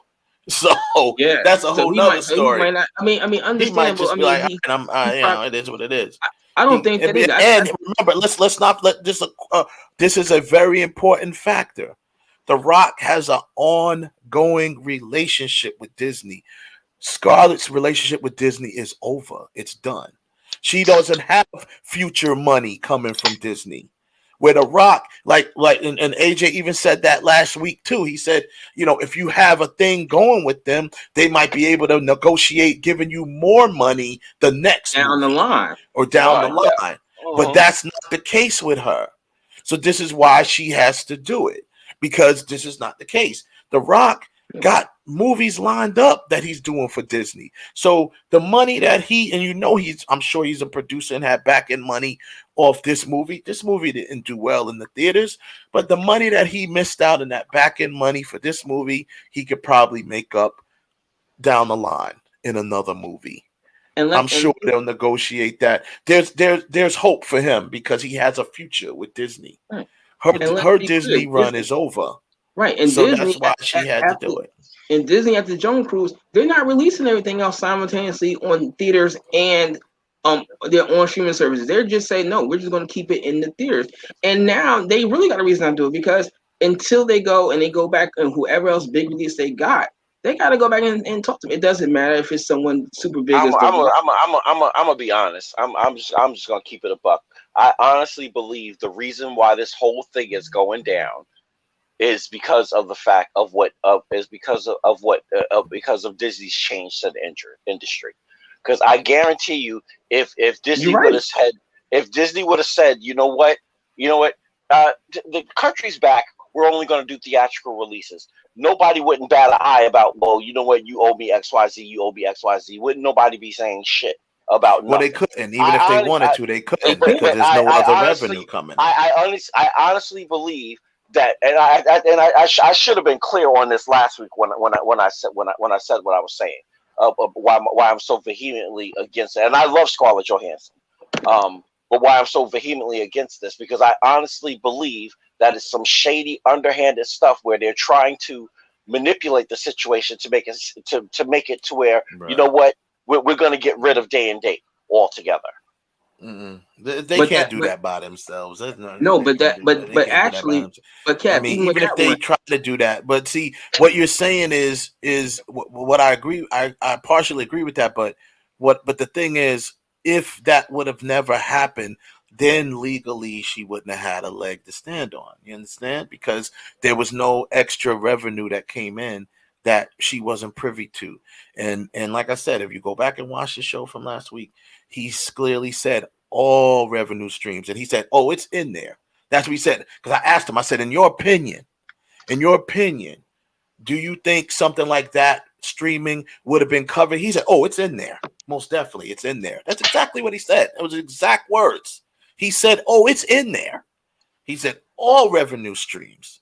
So let's just say they wouldn't have did the day and date streaming or charged the extra money, whatever, then she legally really wouldn't have none, because they're not breaching their contract, because the contract, as per AJ, who writes these type of contracts all the time and reads them all the time, he said, oh, most definitely it's in there. And that's he now. Said it's in there. So he said, so with that being said, now she has a legal leg to stand on. Else, I mean, come on, nobody wants to waste time and money. She wouldn't be suing. You gonna try to sue a giant like Disney, and you literally have nothing to stand on? You make yourself look stupid.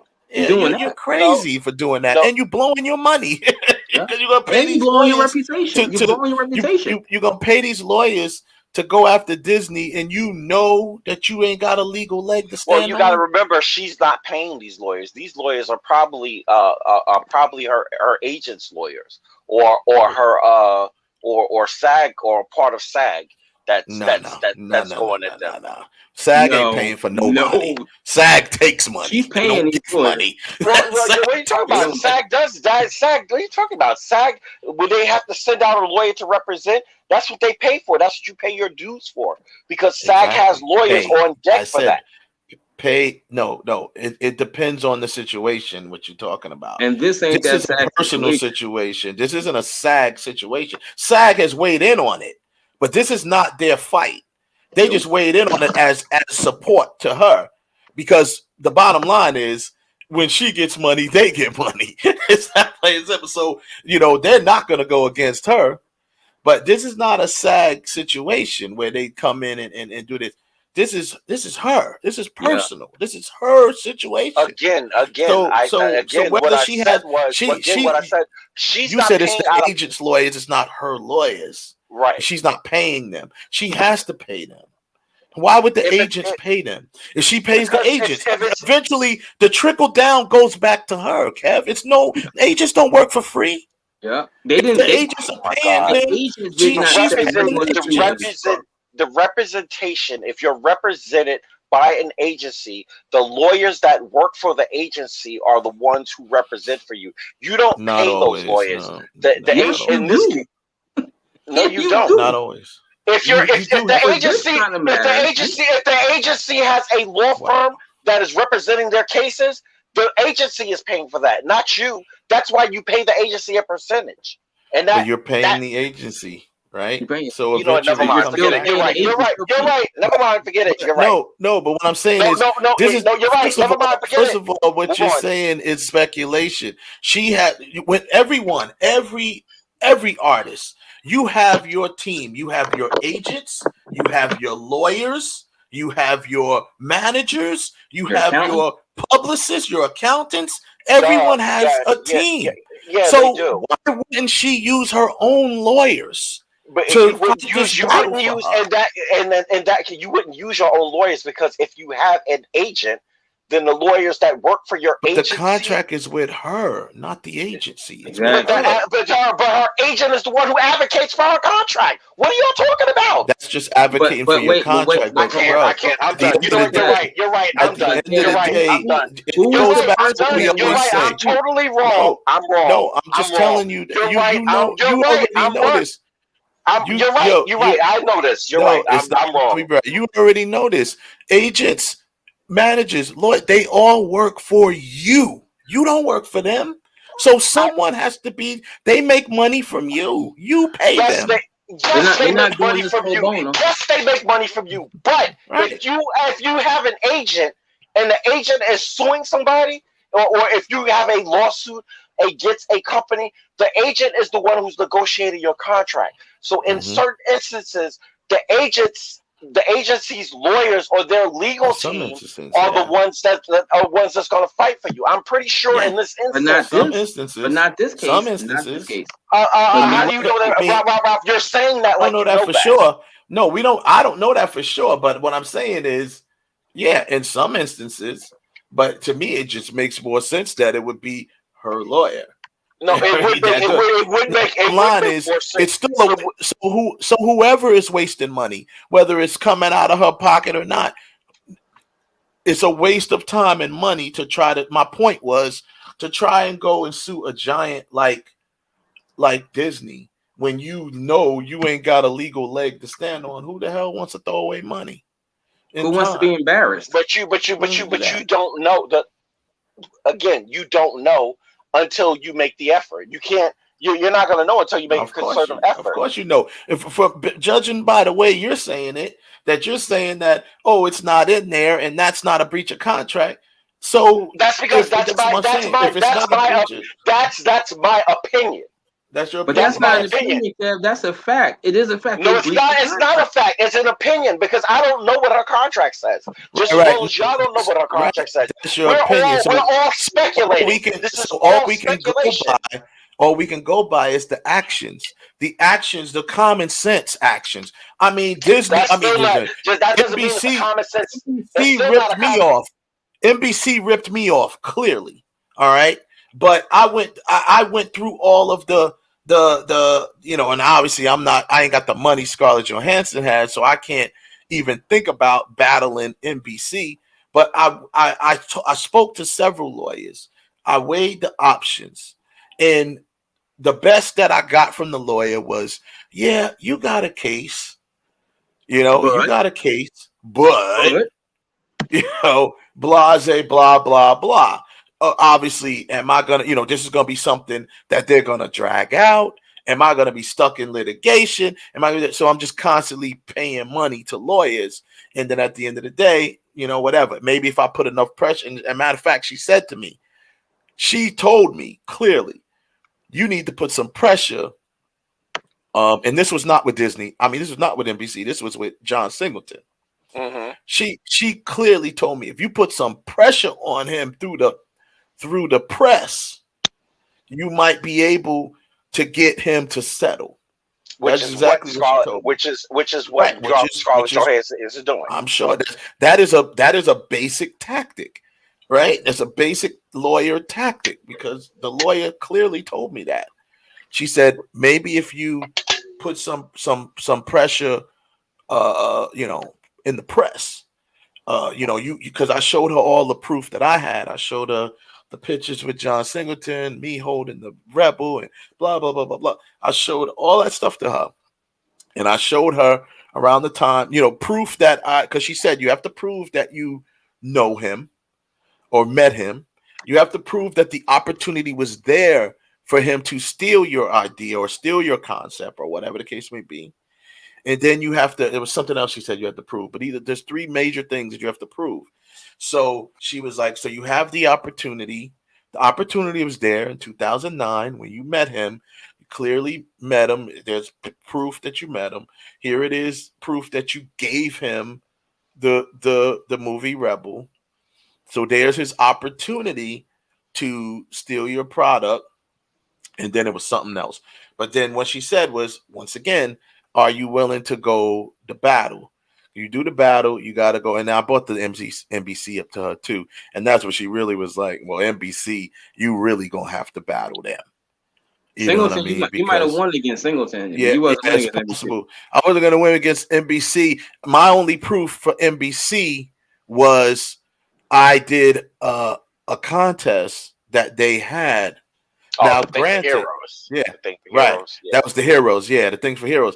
So their thing was, obviously I was, I'm not trying to claim anything from Heroes because that's their property. And, they gave us the opportunity to use their property to create our own thing because it was a contest. So that's where my legal leg was broken. Broken on that, because, yeah. because it was a contest. Yeah, you right? submitted Because to I a contest. submitted it to a contest, so I had to just eat that. You know what I mean? And they clearly took the name of my ish, took some characters that I made up, and all of that. But I had to eat it because there was no way, because it was a contest. That's why I've never ever entered contests again after that, because I was like, you know what? I'm not entering no screenwriting contests. I'm not. I mean, I'll do festivals, but I'm not doing contests because I'm not. Also, just clearly, it's been proved to me that this is just a legal, a legal way, or a semi-legal way that they could steal property from me. Look at Homegirl from the Matrix. That's what they did to her. Right, exactly, which is what happened to her. So I found that out the hard way. Okay, I learned the Singleton thing. I wasn't gonna let fly. To be honest with you, the only thing that happened is he died, and I wasn't gonna be going after his estate or nothing like that. I was just like, all right, he's dead, whatever. Debt is done.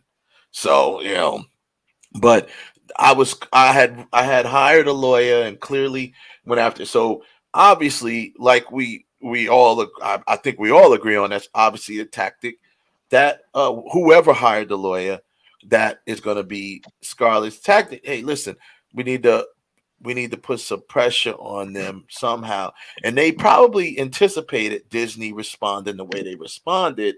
Which is what they would do, and that's why I said when we first talked about this. That's why I said that's why Disney responded the way they responded, because they're like, because now it becomes what they're going to do is what you said. It's now it becomes a smear campaign. That's what it is. Scarlett Johansson, and when they could just say, "Yo, Scarlett, listen, we fucked up, so this is what we're gonna do." And we're speculating that she's never going to come back to Avengers World. We don't know that for they may very well have plans to bring Scarlett somewhere back in as a cameo, something. I don't, depending on where this, depending on where this goes. I'm saying before this, we don't have no way of knowing they didn't have a plan to bring Scarlett Johansson back into the MCU in some way. They wouldn't have brought her back. What they probably would have done is we probably would have got throwback movies of Black Widow. In action, to where they still could have brought things like brought Hawkeye back and revisited some of her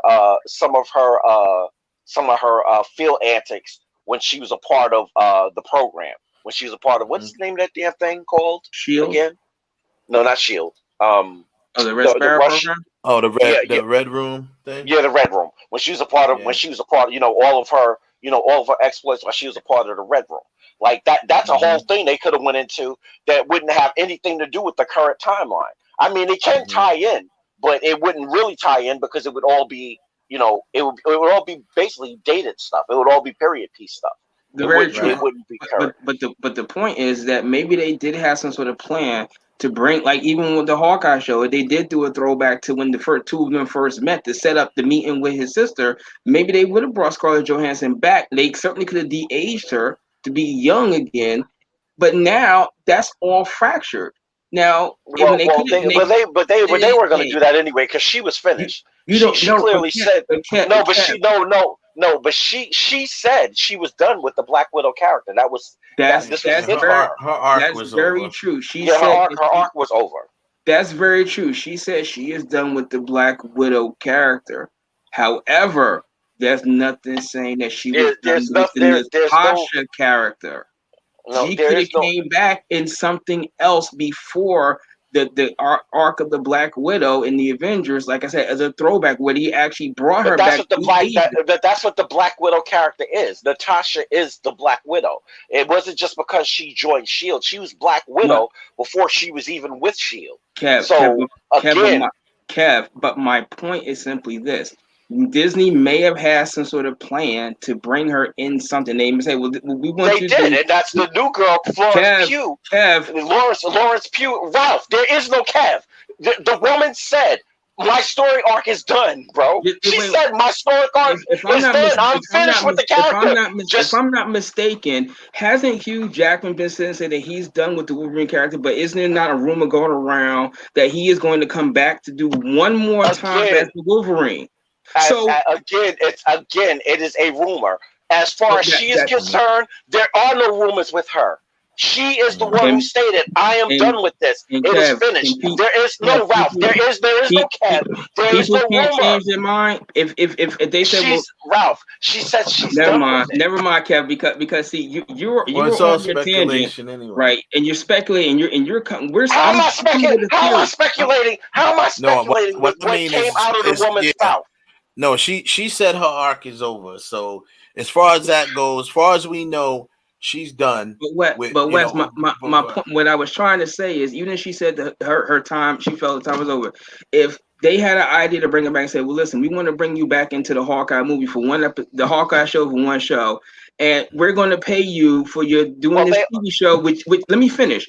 We're going for this TV show, which you would have been in for 20 minutes. We're going to pay you the equivalent of doing another full-length movie. You don't think she's not? No, she's not. But you know why? You know why? I'm gonna tell you why she's not. Because that's why they have Florence Pugh. Florence Pugh is going to be in the Hawkeye show. Yeah, she's gonna be in the Hawkeye show. Set up. So I mean, and plus the Hawkeye show is post Endgame, so she can't appear. But what I'm trying to say is a flashback or something, maybe. Right. You know, that's what I'm talking about. Because if I'm not mistaken, now it's just if I'm not mistaken, I believe years ago, Sylvester Stallone said he was done with the Rocky character at the Rocky 5. Have we not seen Rocky back on the screen 2 more times? Yeah. So the man changed his mind. You sitting there saying it's impossible that she could change. Wait, hold on. First of all, pause. Don't put words in my mouth. I never said it was impossible. Those words never came out of my mouth. Because every time I keep trying to say that, you keep interjecting with the exactly. I'm interjecting because I'm telling you what the woman said. The woman said my story arc is over. And I just said, didn't Stallone sit there and say he was done with the Rocky character? Of course, there's a possibility. Of course, there's a possibility that she could change her mind. Of course, there's a possibility she could change her mind. But all we can go by is what we know. What she said. I understand. What I heard. What she said. And if you want to make it solid, once again, as Kevin Feige, the controller of the Marvel Universe, said, Florence Pugh is now going to be the new Black Widow. She is going to be in Hawkeye. And actually, at the end of this movie, because of what happened with, I forget the character's name, but basically, they're going to be setting her up to possibly go after Hawkeye.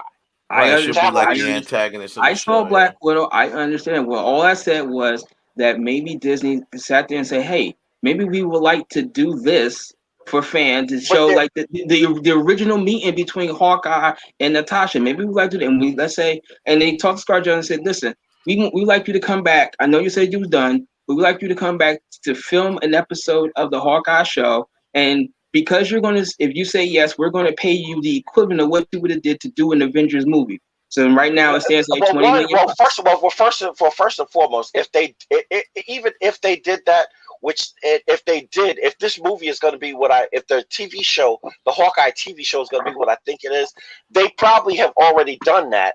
They probably have already shot that scene already. But even if they didn't shoot that scene, it's not necessary to shoot that scene because it's already been established in dialogue.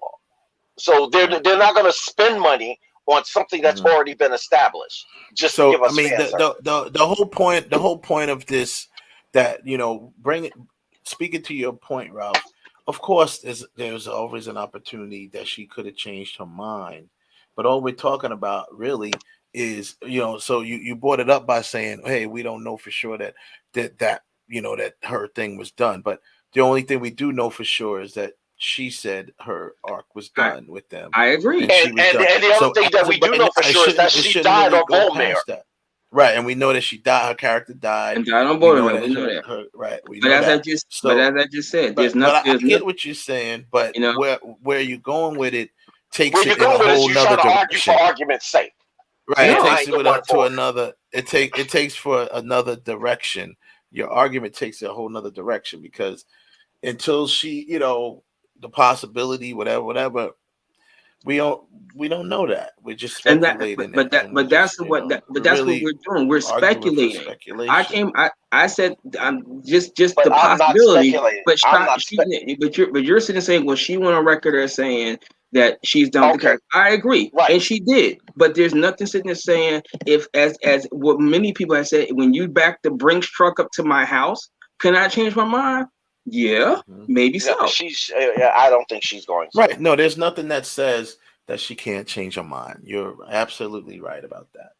But I think that's a moot point because, as of right now, the whole point is, she doesn't necessarily, as far as we know, she doesn't have, or even before the lawsuit, she didn't have a future with Marvel. She was pretty much done with that. So, of course, it was an opportunity. If the opportunity presented itself, everybody got a price. Everybody got, it doesn't mean that they wouldn't come back. I mean, it's just like Downey. He's also saying he's done. He said he's done it. That doesn't mean, but there's been rumors of him popping up in different movies. But there was a rumor he was supposed to be in Black Widow, but he wasn't. So, it all depends. Of course, there's an opportunity to come back, but as of right now, that's not the case. I heard that he was going to come back as the next artificial intelligence. It was going to be his voice. Right. Don't know. I mean, yeah, we don't know. I mean, the fact that they're doing the fact that they're doing the multiverse and they're bringing in someone else to play Iron Man, that also kind of seals the deal. Not seals the deal, but it also kind of tells us that Robert Downey's probably done. You know what I'm saying? So, I mean, let's not get it twisted. Robert Downey made a shit ton of money. But my whole point is that always that things happen. Is a lot of money they have to spend to bring him back. But my point is that things happen and people change their mind. Like of you course, guys are talking about multiverse. If I'm not mistaken, Michael Keaton is coming back to do Batman. Michael Keaton went on record saying he doesn't want to do another Batman unless Tim Burton was involved. Yeah. Is Tim Burton involved in this next Batman thing, this multiverse? No, but he's coming back into it. Of course, people can change their mind. People change their mind. That's all I don't think anyone was ever debating that they can't change their mind. That's what Kevin was saying.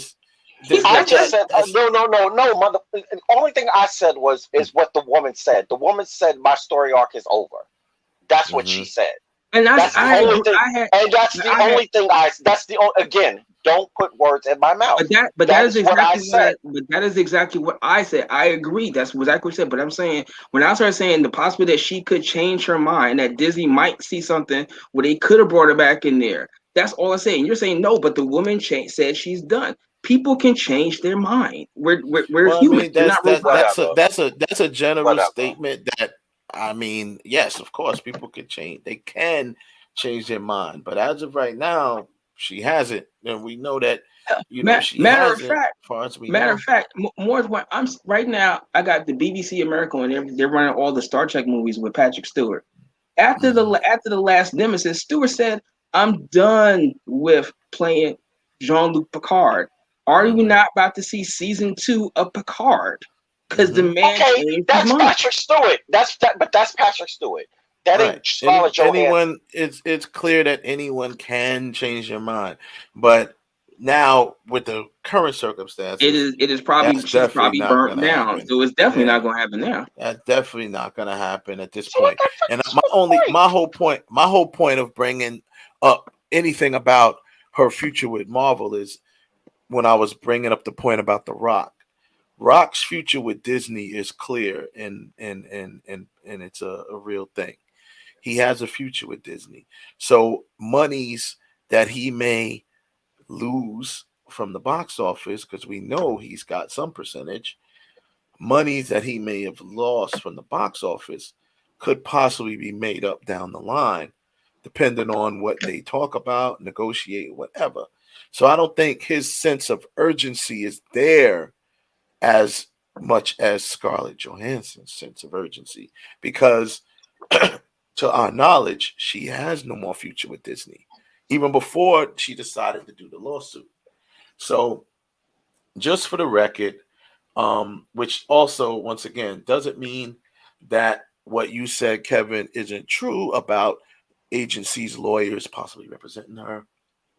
But for the record, Scarlett Johansson's legal representation is Morris, Yon Barnes, Levine, whatever, and Gelman. Okay. Say that 3 times. Yeah, say that 3 times. That's a mouthful. That's her agency for legal. That's her legal representation. Obviously, her agent is CAA. That's the Creative Artists Agency. I don't know if those same people are the same lawyers for Creative Artists Agency, but that is listed as her lawyers. So, take it how it is, whatever. Representatives are these guys here. They said 2 or 3. David Krinsman, Kevin Yorn, and Ashley Niesenberg. Those are her legal representation. Wow. That's her legal representatives. You know what I'm saying? That's as per the IMDb Pro that has, updated information on every artist on there. So that's them. Now, maybe they do represent CAA. Maybe they're the same lawyers. We don't know. But that's how we know, that's her listed legal representation. But the bottom line is, I truly just don't think, and that's why I brought up my personal story.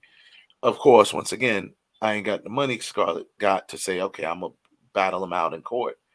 But I truly just don't think any common sense that if you truly know based on your contract that you don't have a legal leg to stand on, that you would take that chance.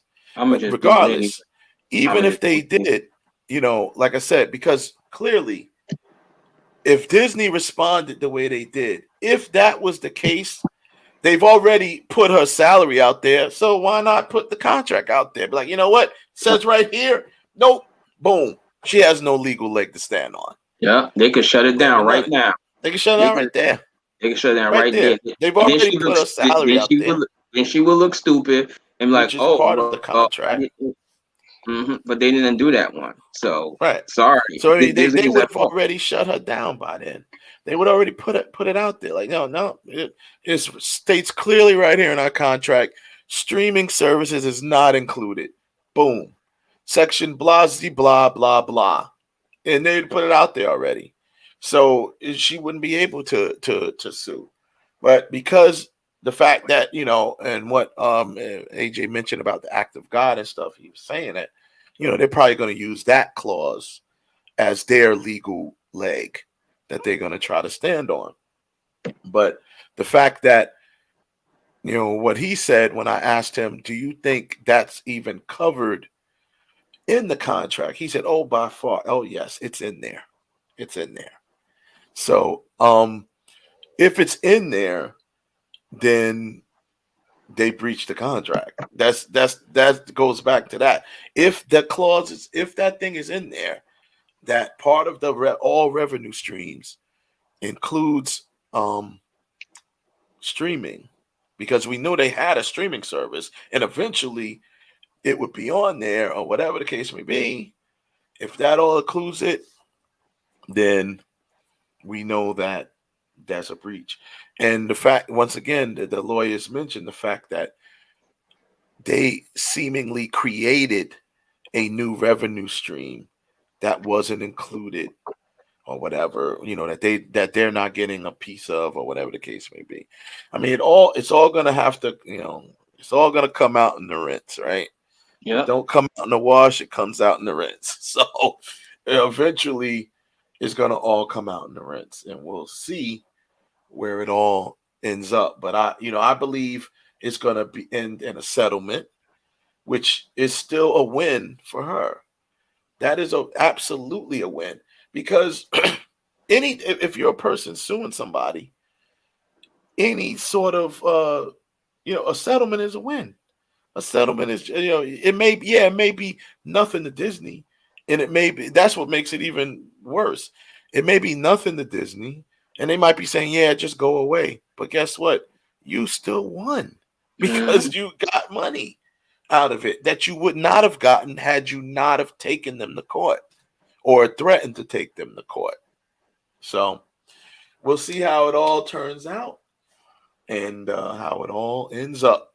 I'm hoping that it doesn't get dragged on, but she ain't got nothing but time now because she ain't got no future with Disney. So I'm sure that either way it goes, she's gonna go with it. But I mean, I seriously doubt she would turn down a settlement. But I believe a settlement. I hope they squash her ass like the little bug that she is. It's not. Yeah, it ain't gonna happen. I don't think it's gonna happen because once again, she did probably what the lawyer told her to do, and brought it to the press. Put it out there, and I just don't. I don't think it's gonna happen.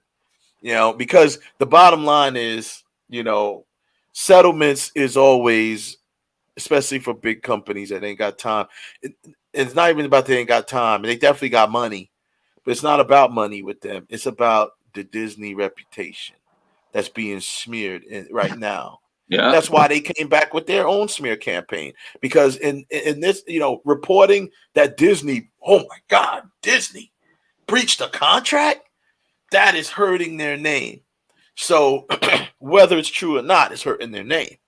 So they retaliate with their smear tactics to try to, try to take a shot at her credibility, so to speak, by, doing what they did, saying what they said, bringing up COVID and all this other stuff, trying to use the press against her because she did the same thing. We know that where that goes, So it's the same thing, The lawyer told me, yeah, go ahead and that's why once again I decided once Don Singleton passed away, rest in peace.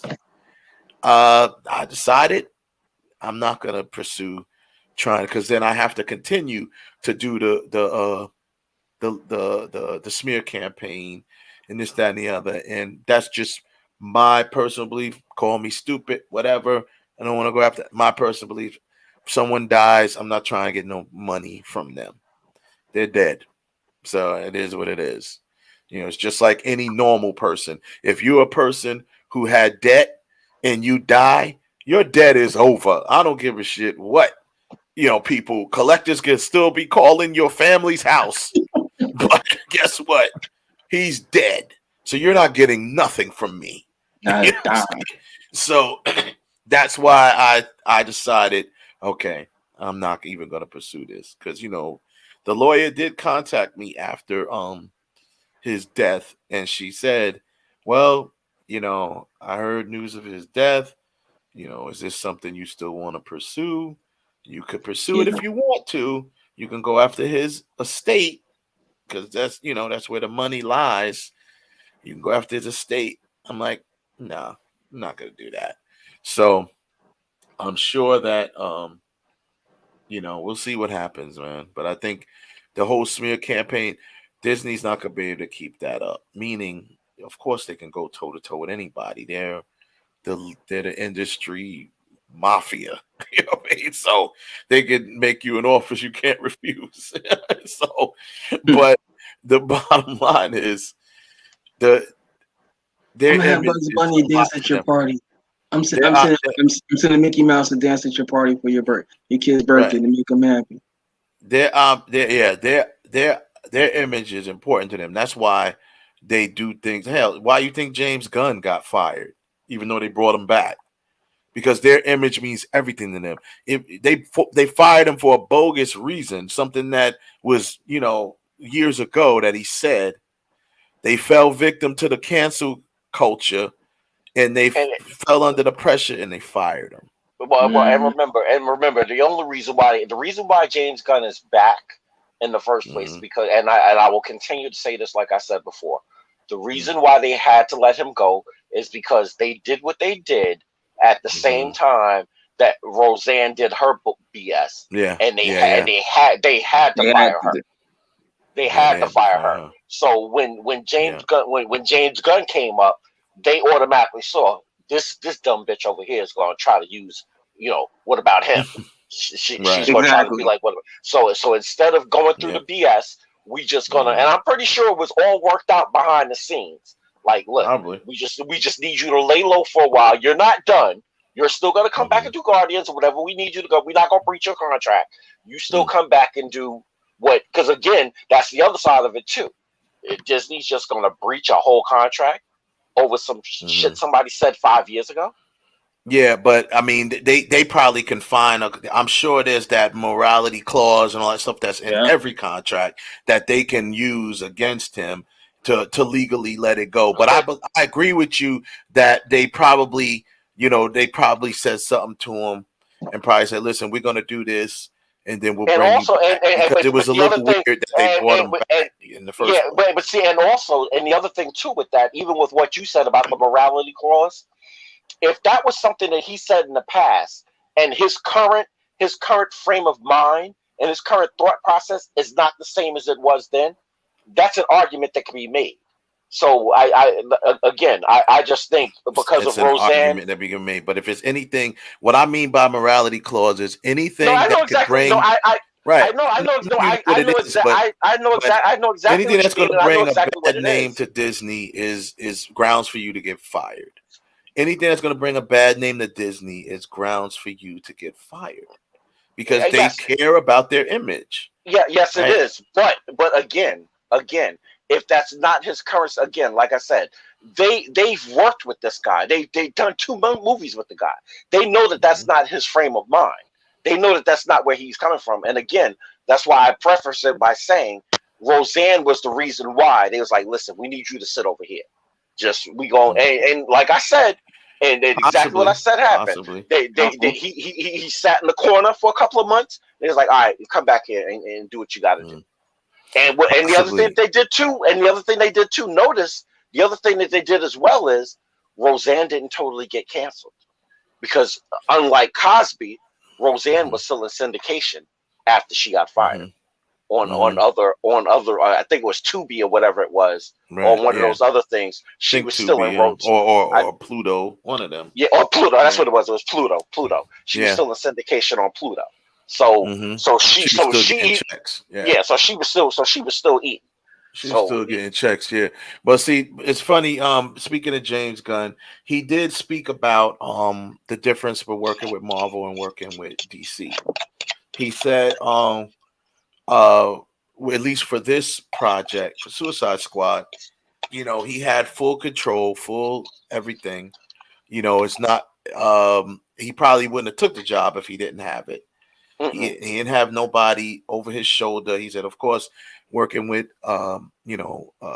Marvel, there's no question you're gonna have at least Kevin Feige over your shoulders. He's gonna be hands-on.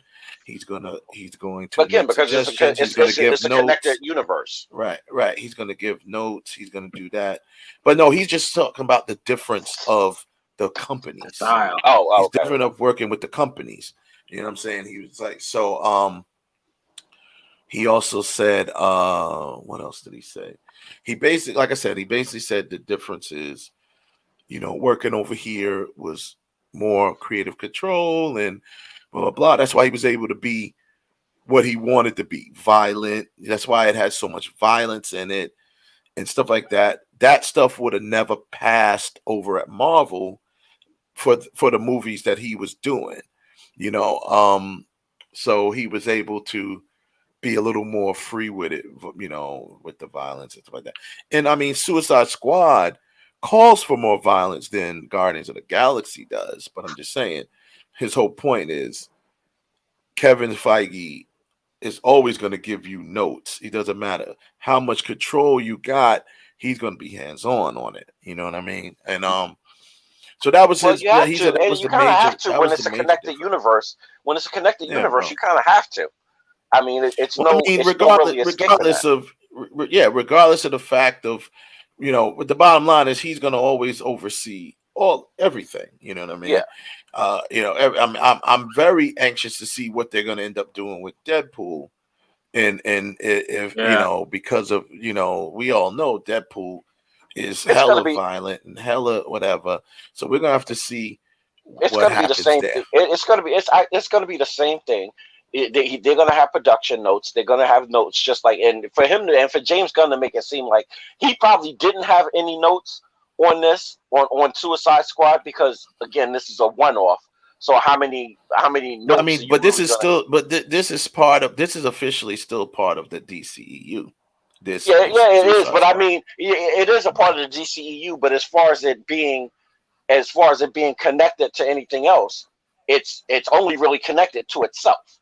You follow what I'm saying? It's not really like it's really connected to Batman. You know what I'm saying? Like Harley Quinn and all of those characters are not really interconnected as the way Marvel is right now. So with Deadpool is going to definitely still be connected with Marvel. It's just going to be, because actually when Deadpool is released, it's probably going to be released under one of the other production names and not under Disney. It's probably still going to be, have the Marvel logo and all of that stuff, but it's probably, as far as the distribution is concerned, it's not going to be released through Disney. What's Disney's other companies that they release stuff under? Their subsidiaries that they release stuff under. Well, I don't think for their rated R stuff. I don't think their releases under Touchstone. I mean, Touchstone is Touchstone was R-rated in Hollywood. Label, because I think they want this type of movie on Disney. It is going to be on Disney Plus, but Disney Plus is going to I don't know when it's supposed to happen, but Disney Plus is supposed to be having a more adult themed part of Disney Plus that adults can only access through password. I think there's some other thing that they're doing to make it. They're in the process of working that out. They were kicking that around with the meeting things that they have. They were kicking that around and having because you still have all because you still have all this stuff like exactly. Yeah, Disney. I think that's what they were saying, like Disney 18 plus or something like that. Yeah. And that's where your stuff like Aliens and Predator and all any of that stuff that's under all of that Fox stuff, the rated R stuff is going to be listed under there. Because right now they don't really have a spot for that except for on Hulu and their licensing deal, whatever they have that stuff licensed out to. That's the only way they have placement for it. Right. Yeah, I mean, they definitely, they're going to have to do something like that because, you don't want to hurt the property by dumbing it down. Yeah, and the other thing you can't make that no PG-13 movie. You just can't do it. No, that's they already did that. That's why they did the test run of that movie with the guy Kevin, where they did the and it was horrible. It was horrible. What movie with Kevin? What movie was that? They did Deadpool, and they kind of did it like how he did the Princess Bride. Exactly. And it's a cut up version of Deadpool, and it's like no, it doesn't work. The jokes were funny, but they were. The commentary in between the scenes was funny, but it just didn't work. Nah, it doesn't work. If there was no Deadpool, and that's how he did it, that'd be a different story. But they literally dumbed it down. They cut a lot of footage and they dumbed it down. Yeah. So I'm seeing it list subsidiary. Obviously it's Fox, but it's still 20th Century Studios.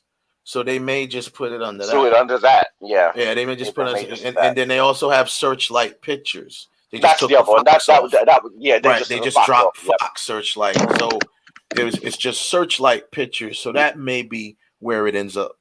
That may be where it ends up. Well, that sounds great, but what about all the other Disney properties that they have that are R-rated? Like I said, you got 20th Century Studios, because really and only the subsidiaries they have. You have Touchstone. Yeah, but like I said, for right now, most of that stuff is probably going to, which is why they have the Hulu. This is why I think Disney got the majority share of Hulu, is so they can have that. They be able to have that component to be able to use Hulu to do like they did with Hellstrom, and it's a shame that only came on for one season. It really sucks that they didn't continue and bring that back for another season. But that was like one of their more extreme things that they couldn't. Right now you can't put that on Disney Plus because the language and sexuality and all the stuff that was on there. So until they get the 18 plus thing established, they had to release it on Hulu. And it to me it works. But they really, if they if they want to start making the numbers if they want to start making those Netflix numbers, they're gonna have to quickly start to make that adjustment to get that additional content on there, to really boost their numbers up. Because you got to remember, that's the only reason why they have the triple package. In my opinion, that's the only reason why they have the triple package with ESPN and with Hulu tied together. When you get all three and you get the bundle for $14 or whatever it is because they want to be able to still push, all the titles that they can't have on Disney Plus. They'll put it on Hulu for now. But I honestly believe, especially, and also as a side note, with Hulu now also being a form of streaming TV as well. Like you can watch regular TV through Hulu. Yeah. If you get for $55 a month, you could have a Hulu account and then you can watch regular TV like ABC, 11, Channel 9, UPN, whatever the case may be. TNT and all of the other channels like having cable, but through Hulu. Which is also funny because you can only see there are certain programs that you can't watch on Hulu unless you have the Hulu subscription for Hulu TV. You can't even watch those shows unless you have Hulu TV. Just a side note about Touchstone. The only Touchstone Pictures doesn't exist anymore. It's Touchstone Television is still there, but Touchstone Pictures was defunct in 2018. Oh wow! So yeah. But So the properties are. So what happened to the properties that they did? The studio of Touchstone Pictures was defunct. It's defunct in 2018. So with that they're being just not defunct, making any more pictures under that name. I mean, the properties are still the properties. It's still under the Disney umbrella, but they're not making no more pictures under that under Touchstone or using Touchstone as distribution. Yeah, that's a shame. That's a shame. I mean, Touchstone made some. Of course, the films that are on there are gonna still be on there. They're still under their umbrella, but it's basically, it says here, 2018 defunct. That was the fate of Touchstone Pictures, and I was looking That's at a shame. The because studio Touchstone was the more adult, was the adult line. Exactly, which that's You know, that's what they that's what had I'm some saying. really must be doing the 20th Century Fox is going to probably take the place of Touchstone, which is probably why they started to defunct it at 2018, because at that point they was already starting to buy Fox. Buy Fox, right? So exactly. They probably figured we're gonna buy Fox and we're gonna in Touchstone, and then Touchstone, and then make 20th Century Studios and Searchlight Pictures will probably be the new adult division for Disney. And the only thing that makes sense, because everything else doesn't fit that. Yeah, and it'll probably be Lucasfilm, and it'll probably be, and hopefully it'll be a thing called 18 plus or whatever they call it, and it'll be something that you have to access. You have to have a password to it in order to access it. So it'll probably still be a part of Disney Plus, probably at no extra cost. But you'll just have to, you just have to, as an adult, you just have to have a password to access it, to access that content. Which I, in my opinion, I think they really need to do that. If they're looking to bring those numbers up, and if they're trying to get those streaming numbers up, the only way you get those numbers up is by providing more content. I mean, you can't, eventually you're going to run through. See, that's where Netflix is winning. Because right now, at this point, Netflix content is exhaustive. It's unexhausted. You can't exhaust the content on Netflix. There's so much between documentaries and everything else that you can go through on Netflix. You have things coming on, You on top of all the new content that's coming, you can go the rest of your life and not look at anything else and be satisfied with just Netflix. No, I agree with you there. Here, I just wanted to throw out there for Searchlight Pictures. It's described as Searchlight Pictures American Film Studio for Walt Disney Studios, within Walt Disney Studios, a division of the Walt Disney Company. that focuses primarily on producing, distributing, and acquiring specialty films. That's what they're calling it. So now specialty films is typically an independent film. So they may dedicate Searchlight to independents and short films and stuff like that. So maybe 20th Century Pictures will be the adult. That's all I can say. Because it's not saying, it says, mainly specialty films. An art film is typically a and that's pretty much what a niche market. Yeah, and that's pretty much what Fox Searchlight was before it was just Searchlight.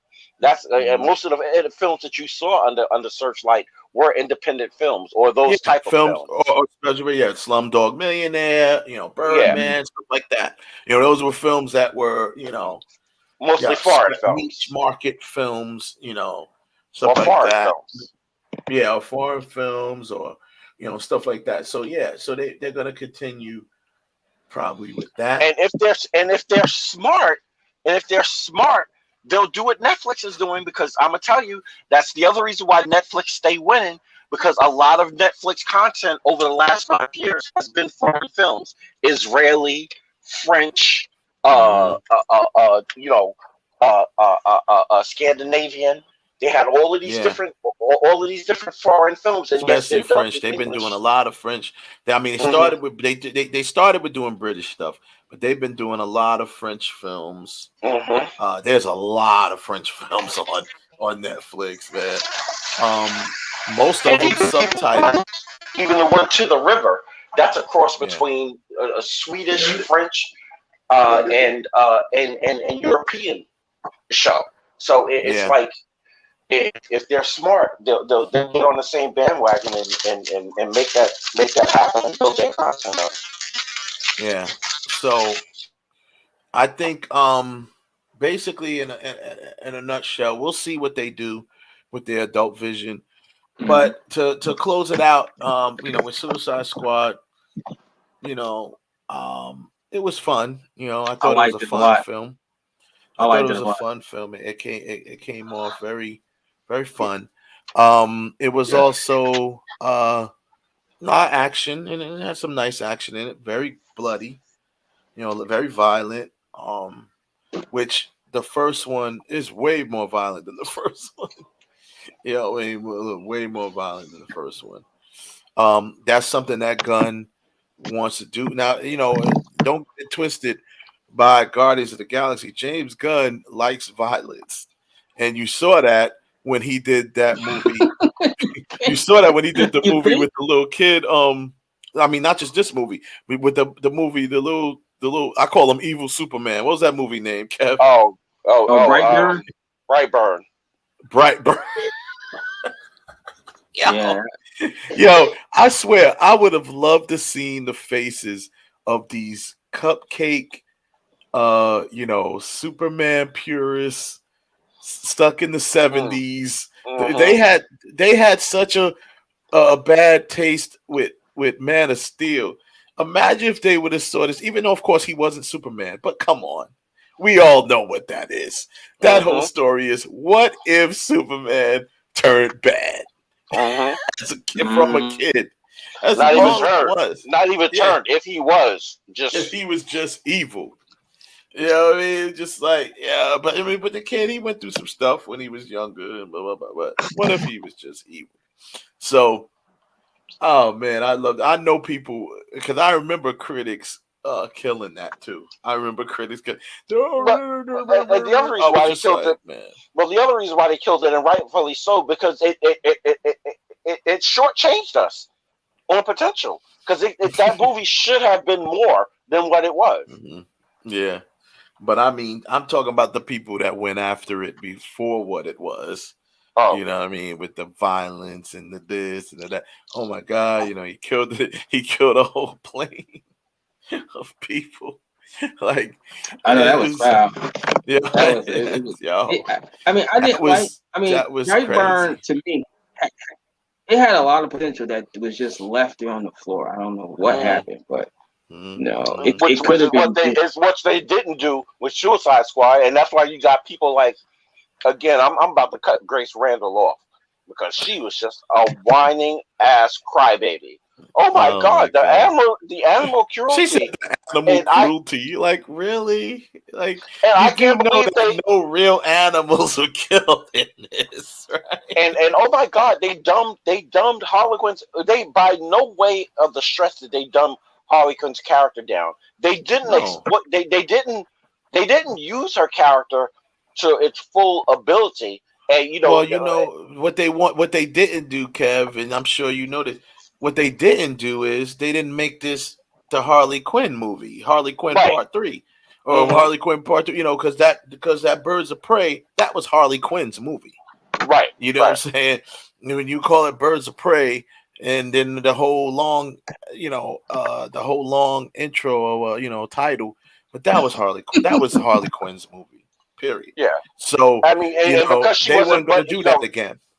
Oh, that's what Grace said. They're like, oh, like she's so emotionally damaged. Like, but she is emotionally damaged. That's the whole purpose of her character.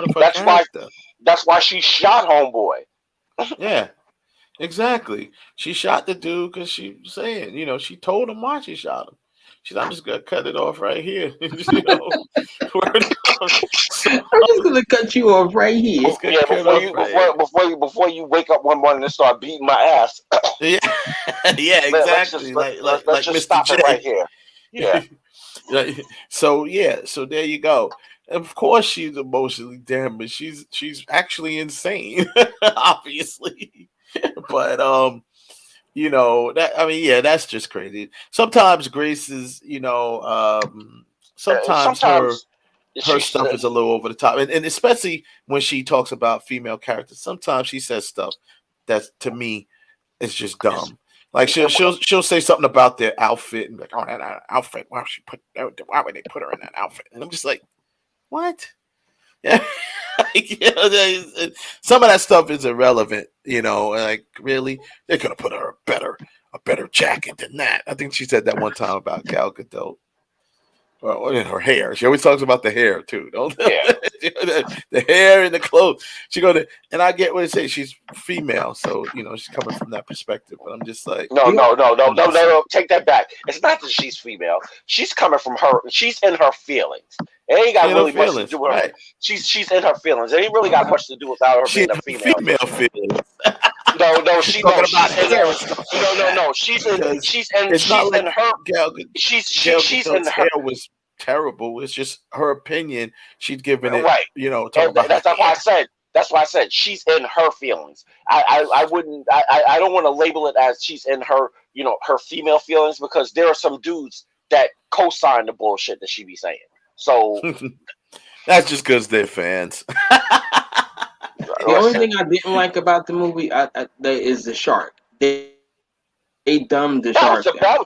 Because and I guess I felt that way because I watched. Well, no, I feel that way because I see the Harley Quinn cartoon series where the shark is actually he's lively, he's animated, he's funny. But now they kind of like try to make him like Shark Group. And that was like, why? Why didn't you just leave him the way he was? He is in the cartoon. Well, that's because in the first, you got to remember, this is also coming from the last movie. He wasn't as animated as that in the last movie, so that's where most of the movie-going audience is. He's not in the other movie. He wasn't. Yes, he was. Yes, he was. He's not in the first movie. The shark guy is not in the first movie. King Shark was in the first movie. No, he's not. King Shark is not in the first movie. King Shark. King Shark is not in the first movie. Yeah, I don't remember him in the first movie. He's not. He did have an appearance. He did have an appearance in the first movie. He's not in the first movie. He's nowhere in the first movie. Like I said, I started knowing about this guy because of that Harley Quinn TV show, which if y'all haven't seen, you should check it out. I mean, it's pretty cool. I obviously know about King Shark from other things, but yeah. So as far as I know, I don't remember him in the first movie. I don't remember him at all, even in the cameo. I don't remember him in the first movie. No, he's not. He's not in the first Suicide Squad. But but that was like my only thing. Most of these characters weren't in the first movie, except for Flag, Harley Quinn, And that's pretty much and Boomerang. Boomerang. That was pretty much the only ones that was in this movie that made an appearance in this movie that was in the first movie. Yeah. But he definitely, and what's the name? if you're Viola gonna tell Davis. me, You mean right? Will? Of course, Wow. Waller. Yeah. I mean, now Yeah. if you're gonna tell me he made a cameo, I don't remember because I think I only watched that movie like 1.5 times. I don't know why, twice. but for some reason I remember him being in the movie. It wasn't long, but he was in the movie. I don't know why I remember him being in there. No, I don't know. I mean, I don't remember him in it at all. But like I said, if he made some sort of cameo, if they just mentioned him, or something like that, then maybe. But he wasn't in the movie to know anything about how his personality was or whatever. So what you're saying is in the like I said, cartoon, the only King Shark is because even in Flash, King Shark. I'm trying to think in the Flash show, King Shark, didn't he talk? exactly, but in this movie they made him seem like I said, they made him seem like Shark Group. Like no, Right. he in the cartoon he's funny. He cracks jokes. He's animated.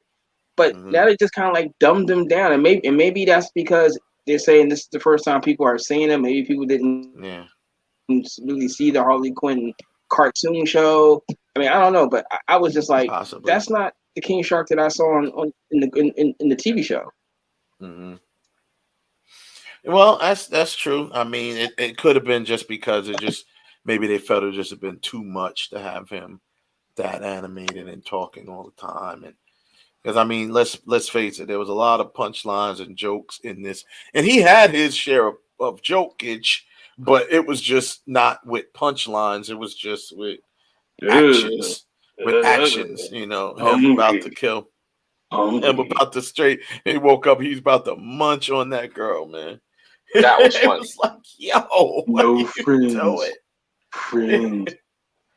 He's like, no friend, no friends. I gotta admit, man, I was really feeling Idris Elba's mask. I was like, yo, that's the alien head. He's got an alien head as a mask. That was I was like, yeah.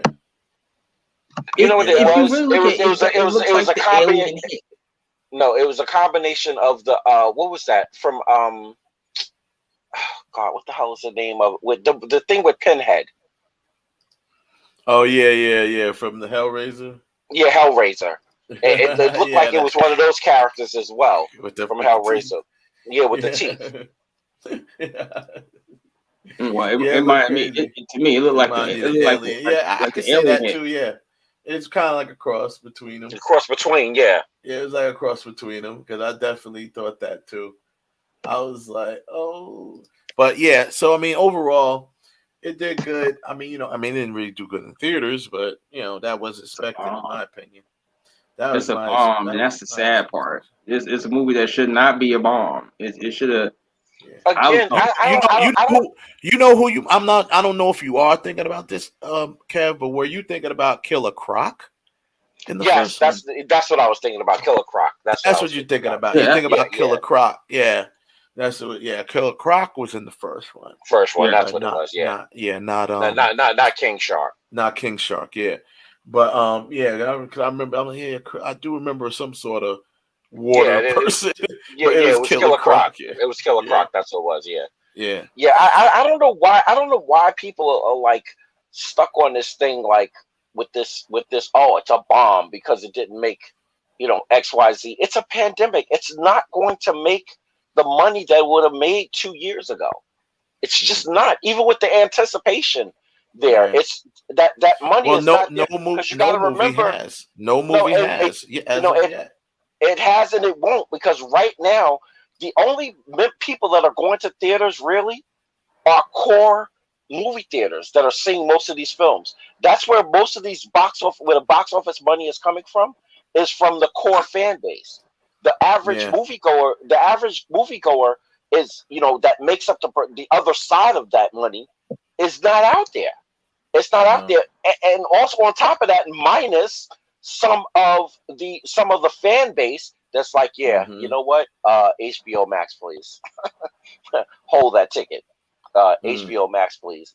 Like, I went to go see, and this is only because I'm dying, and because of my situation. Now I can't. Because of me doing dialysis and all the stuff that I'm doing right now, I don't have the same capacity to sit in a movie theater that I used to. Me and my grandson, we got up and left in the middle of Jungle Cruise, and the movie was good. It had nothing to do with the movie being bad or anything. I just left because I just physically cannot sit in a movie theater anymore like that through a whole film without having to get up. And I needed to, and I really needed to leave. Like, I'm totally messed up. This dialysis shit really got me fucked up. But that aside, even though that movie theater was packed, and this was Sunday, so this was after Friday, that movie theater was packed with people. Actually, and I just got one small rant that I have to say. People, when you get your damn movie tickets, sit in your fucking seat that you're supposed to sit in. Stop taking other people's seat. Well, they've been doing that. Listen. I listen. Me and my listen. How many times I'm surprised you haven't run into it personally? How many times did I have to do this? I have, and I've told people sitting in my seat. I'm like, yo. That's my seat. Listen, I did. And I actually, you bought it online. You know that wasn't your seat. And I did. And I actually, because somebody was sitting in the wrong seat, and because it was dark and I couldn't really see the numbers on the seat, I actually made this one lady move from her seat, and it wasn't even her seat because this, and again, and not taking away nothing from home health aides, but listen, just because you have a handicapped person or a disabled person does not mean that you go and just take any seat that you want and go and sit down. Your tickets were specifically for the left side of the goddamn theater. We picked those seats because those seats were in the fucking middle so we can enjoy the movie from the center and from the rear of the theater. And, and because my grandson was with me, I had to set a good example and not make the lady with her fucking walker get up and walk her ass over to her seats. Because I'm going to tell you, if I was by myself, I'd have made that bitch get up. I was like, you and your health aide, get up, move, and give me my seats. Thanks for keeping them warm for me. I was so tight. I hate even sitting in them after somebody's, and that pisses me off. I like want to pull out a bunch of sanitizer. You sitting in somebody else's heat. I don't want to sit in nobody else's funky ass heat. I can't stand it. I'm like, yo. But I wanted to mention we was talking about with Harley Quinn and what's her name? Margot Robbie. So Margot Robbie, who actually said herself that she really thinks she needs a break from Harley Quinn because it's very exhausting doing that character. But she is now, there's no date placed on this, but she is set to reprise Harley Quinn in Gotham City Sirens, which doesn't have a date, obviously. I forgot about that. I didn't know they were still doing that. Yeah, as far as we know, as of right now, they're still doing it, but it doesn't have a production date or anything. She's the only one signed on right now for it. As per IMDb, she's the only one right now on it. But Margot Robbie, I like Margot Robbie, number one. But she got Babylon coming up, a film called Babylon, and then you have she's actually filming that. Ruin is another film. Then Gotham City Sirens, and she's actually Barbie, the Barbie film. Oh no! Oh, she is Barbie. Yeah, man. I'm kind of like, when I first heard it, I was like, no. But I said Margot Robbie. I mean, Jesus, the girl looks like a Barbie doll. I mean, so you know what's funny? Yeah. Exactly what you said is exactly right, because there was one scene in Suicide Squad. I'm not big with like checking people out while I'm watching a movie. There was one scene in this movie, and I was like, yo, Robbo, I'm like, her body is crazy. Yeah. She is I could see her as a Barbie doll. Yo, Wolf of Wall Street. That's all I gotta say. Wolf of Wall Street, when she does the full Monty, you like, oh my God. Lord. Oh yeah, she's hot in every almost everything she do. I loved her even in. I mean, I think she's a very good actor. Yeah. She really did a really good job. I think it flew under the radar. Well, it didn't really fly under because it got some recognition, even at awards time. When she did the Tanya Tanya? Harding, yeah, I like that. yeah, That was good. that was very well done, very well acted. She really she did her thing. And when you look at videos of Tanya Harding, she really nailed Tanya's Well, she said she her did her accent and homework on stuff her. like that. She Yeah, said she really did her really homework on nailed her her. accent. Yeah, she really nailed that accent. You know, the accent and everything that she had. She did it. She did well. I mean, she's just ill like that, man. She's a beast. She's a beast, man. She know. I mean, that's why when you see her in the movie, what was that movie with her character wasn't based on a real person. No, it was the only made up character in the movie. Remember the movie that had Charlize Theron and they were talking about Fox. Yeah. Bombshells. Yeah. But it was good to have her in there with the two actors. You know, they both of them. They all brought they shit to it. They all did their thing. Obviously, Charlize really stole the show with her character, because her excellent portrayal of Megan. What's her name? Megan. Whatever. Megan. That's a Megan Ryan. Megan Ryan. That's not her name. Megan Ryan. Not Megan Fox. No. Megan. Is her name even Megan? Is yeah. Why can't I think of her name right now? Damn. There is a Megan, but it's not her. Yeah, it's the reporter from Fox. The reporter. No, Megan Kelly. Megan Kelly. Yeah, Megan Kelly. That's not Megan Kelly. No, she's not Megan. Was she Megan Kelly? Yeah, I think so. Well, Charlize Theron was Megan Kelly. Yeah, Charlize Theron. Was Megan Kelly. That's what I meant. Yeah, Megan Kelly was Charlize Theron, and she just did Megan Kelly. Gretchen Carlson was played by Nicole Kidman. These are real people, but the Margot Robbie character was the only character that was kind of made up. She kind of like represented other women that Roger Ailes,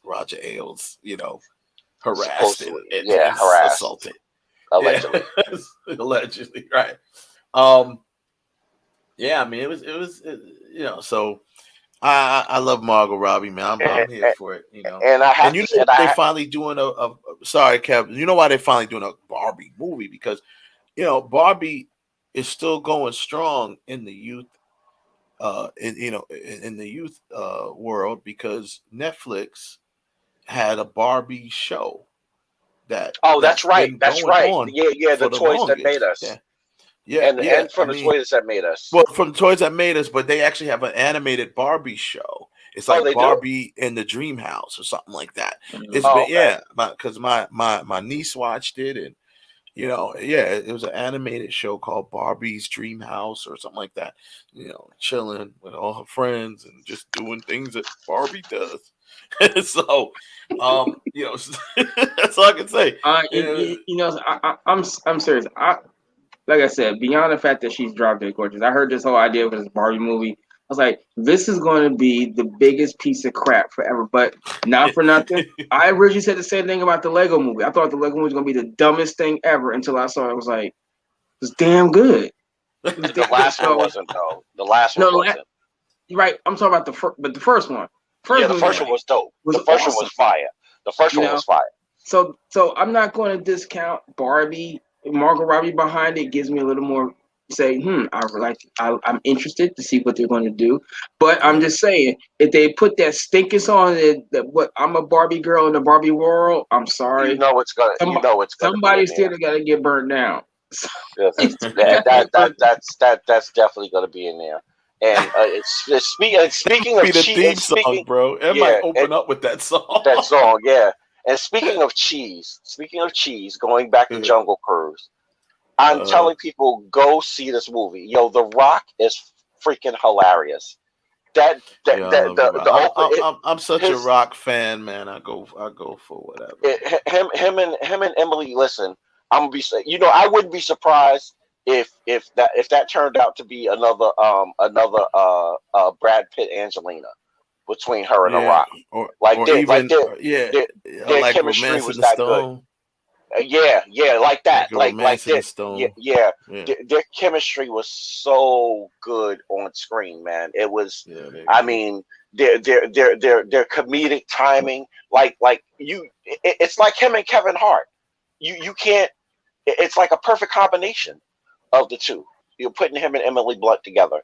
It was just really, really, really good. Like she fit in there perfectly, and he had so much cheese. He had I've never seen an actor being given so much cheese, and he made it work. Like he literally had the theater out loud, like laughing out loud on some of the cheese that they gave him to say in that script. Like it was, man, more than Johnny Depp in Pirates of the Caribbean. More than Johnny Depp on Pirates of the Caribbean. I gotta see that because Johnny Depp was oozing Velveeta. That's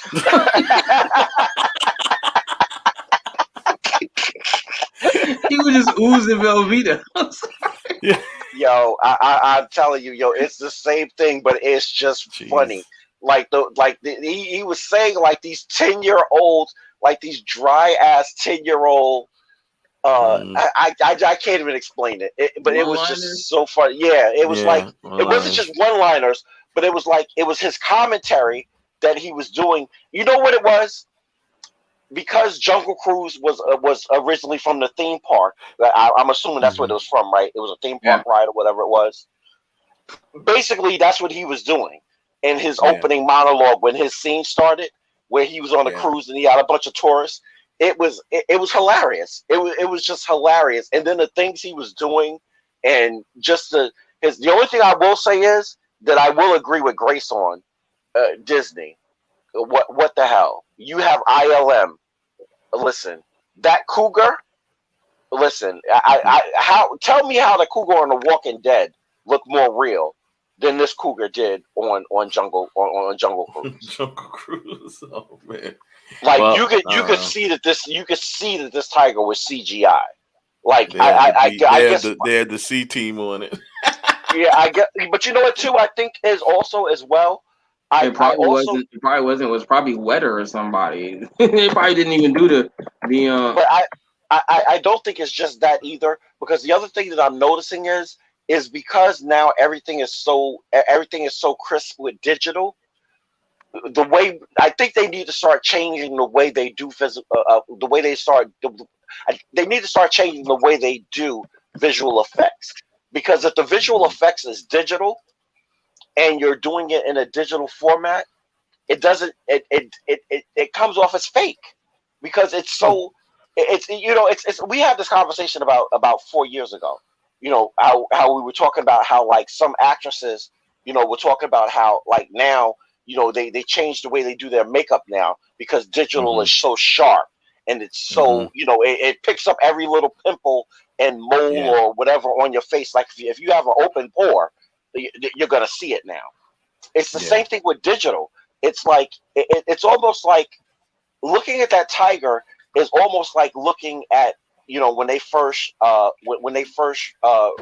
re-upgraded Star Wars. Yeah. And cleaned it up and made it more to today's standard, which kind of messed it up, because now you're trying to look at it, you're like, oh, that's fake. Like, oh, that was a green screen.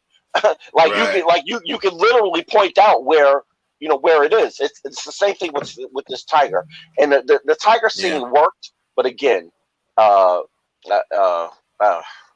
had the proportion. Some of the tiger's proportions was wrong, the way it moved, and I usually don't point out stuff like that, but this was painfully obvious, like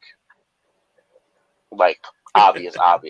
But aside from that, this was Indiana Jones on steroids. Like really, and like I said, that's big praise.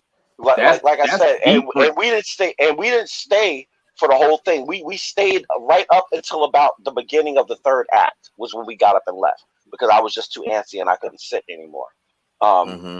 but that movie was. How long's the movie about? About it's about 2.5 hours. Yeah, two and a half hours. Why did it be that damn long? Like really? It's because it's the whole build up for it, and then you have the whole jungle scene. It's literally classic 80s, 90s action adventure. It's literally that. It's literally that. Like they like made Romance in the Stone type of right. Yeah, they made, but the only difference is how Romance in the Stone was more modern. This was like Indiana Jones. This is a period piece. This is actually a period piece. Okay. And it looked amazing. It visually it was amazing. Like I said, the only thing that was lacking was the snakes and and a tiger. Like they snakes.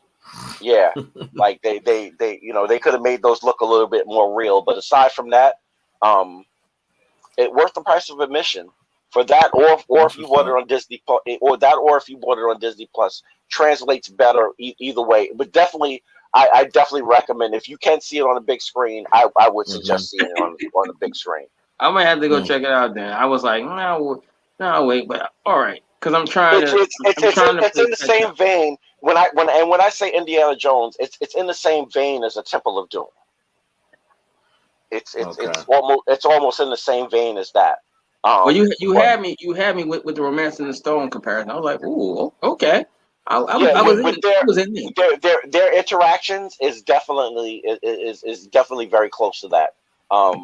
Like I said, their screen chemistry is like I said. I would, if there was ever something that came out that said, her and The Rock was banging each other behind the scenes, I would believe it because their screen chemistry was very good. Even the guy that played her brother, or her, I can't even remember exactly what he was to her. He was funny. The movie was good. I wish I would have stayed for the whole thing. I'm actually going to go back this week and go back and finish watching it. Yeah. But definitely worth the price of admission. Dope. All right. Well, with that being said, we'll wrap up the show, and we'll like I said, man, we'll continue to. I'll have some exact dates of when we'll have Diane back up. She's just reaching out to Lawrence Monison for us, and if he can come on, then we'll have a date. If not, we'll just get her on and continue with that. Also, we're gonna pick another movie. We should pick a movie. Well, we were gonna, like I said, it was Last American Virgin, but we'll pick another movie as well that we can review from back when. I can't find a copy of it. I've been looking all weekend for it. Yeah, same thing with Kev. Kev had the same problem. He can't find a copy. I mean, literally, the only thing that I saw is on Amazon. You can get like a DVD or Blu-ray copy for like. Well, I tried hitting up. I mean, I got one more place to look. It's a used video store up near my area. It's a pawn shop, but they got like an entire wall of used DVDs. I'm gonna take a look in there. And maybe they got a copy of it because I went to FYE. They didn't have it. And it's funny because I know you checked Walmart. That's where I actually got mine from originally. Man, the DVD section of Walmart is decimated. Oh man, it's ridiculously small. It's not even funny. I'm gonna tell you this. We got copies because I was gonna pick up Star Trek Discovery Season 3. It was in there one day on the DVD and a Blu-ray. Now all I got is a DVD, and then we have no idea when we're gonna get the Blu-rays back. I don't want the DVD. I want the Blu-ray. Right. Right. But there's a lot of things that come out that we don't ever get. So yeah. I mean, that seems like the only way to get it. I have to look for my copy. I do have a copy of it. I just got to dig through some boxes or something because try to find it. If not, I may end up just ordering it myself. But even Amazon was saying it was at least a week before I even got it. I was like, I'm trying to get it a little quicker than that one. But I went to FYE, and this other spot in the mall that sell used movies and music and stuff. They didn't have it, so I'm gonna try this other spot in Easton, see if they have it, and if not, Maybe Barnes and Nobles. Well, they I'm sell. looking at the copy that I'm looking at on Amazon for the Blu-ray. You'll get it by for me, I'd get it. I don't know if you're a Prime member or not, but if you're a Prime member, you get it by the 11th. That's Wednesday. By Wednesday 11th. That's the Blu-ray. The DVD, it says by Friday, August 13th, I would get it.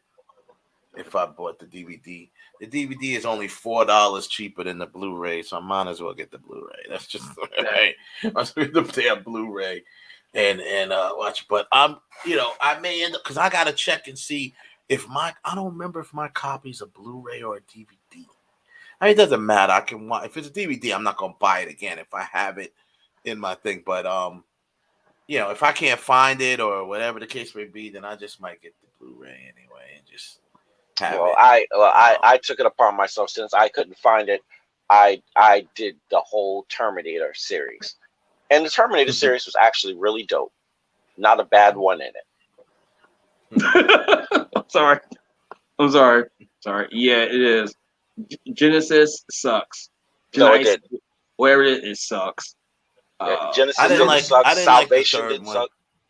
I didn't like the third one. I didn't like Rise of the Machines. Rise of the Machines. I got personal issues. I got personal issues with that third one, so that got to go. And I love the Dark Terminator. Fate. I love. I did like the Terminator from the third one. I liked her, but I did not like the film, and I hated the John Connor from that. I didn't have a big. It's a thing. I didn't have a big issue with the ones that had Christian Bale in it and stuff.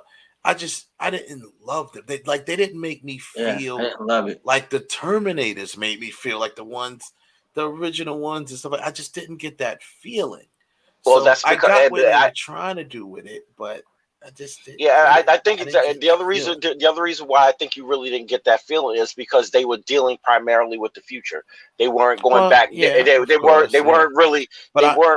It was they still were trying to find Kyle Reese, but it wasn't. But it was all future based. It wasn't. I did, and I was looking forward to that to see how they go with that, because when you're a fan of the originals, of course you're gonna want to see what happens with that too, if they all connect and this, that, and the other.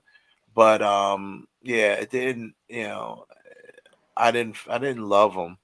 I didn't absolutely hate them, but I didn't love them. I only hated the third one because I did not like the guy that played John Connor. John Connor. He was too soft. He was soft. Yeah, and I understand. He was a crybaby. He was still, he was a crybaby. Yeah, but he was literally the manifestation of that little motherfucker from Terminator 2, which I hated. I couldn't stand his ass. I hated his voice was so. Edward Furlong. Oh my God, we got to do it now! Hasta la vista, baby. I wanted to choke that little motherfucker. Like, oh my God, can somebody shoot him? I mean, I'm glad that they didn't try to bring him back as an adult to play John. Oh Jesus! I would have committed suicide. But you know what the funny thing about this is that at the Terminator 2, the best Terminator is actually in Universal Studios. That Terminator 3D ride. I got the video for that thing. That shit is awesome. Where now they drag Eddie Furlong into the future. And it got Schwarzenegger. Right? So what they did is that Cameron did this. They took everybody from Terminator 2 and dragged them into this Terminator. It's called the 3D ride. So they took Schwarzenegger, Furlong, and the T-1000. They dragged it into the future. So now he's coming into the future to see the actual war, and you see the war because now you're riding alongside Schwarzenegger. I was like, damn! If you have it is on the original release of the Terminator 2 on DVD. They do put that on. It's like it's like a making of thing where you actually see it, where you can see. I'm gonna have to check that out. I'm gonna have to check that out because I have that. But it's the original version. If you get when they brought it out on DVD, they put it out in the it's 3 versions on it. It's the original cut, the director's cut, and then another version that where the ending is different. But in one of the documentaries is Terminator 3, the 3D ride, where they will you should see him doing it. It might even be on YouTube. It might be on there. It might be there. Yeah, because that third one that you were talking about, Ralph, that one with that has the additional. There's like 20 to 30 minutes of additional footage in that movie. Like there's a lot of other stuff in that movie. There's scenes with Miles that they had. Like there's more commentary with the brother from another planet. I keep forgetting his name, but I call him the brother from another planet. Joseph Morton. Him. There's more. He has a lot more commentary than with his wife. Yeah. Because I bought the digital version that I have is the one that you just said, Ralph. That has all of those additional scenes. But see, on the Blu-ray, there's a third version where the ending is completely different. Because in the original version, like it ends with them going down the road and her. The third version, which they show, ends up with her from. And remember the second movie where she was in the park? It ends up with the camera coming to Sarah Connor where she's in the park. So like that whole scene where she was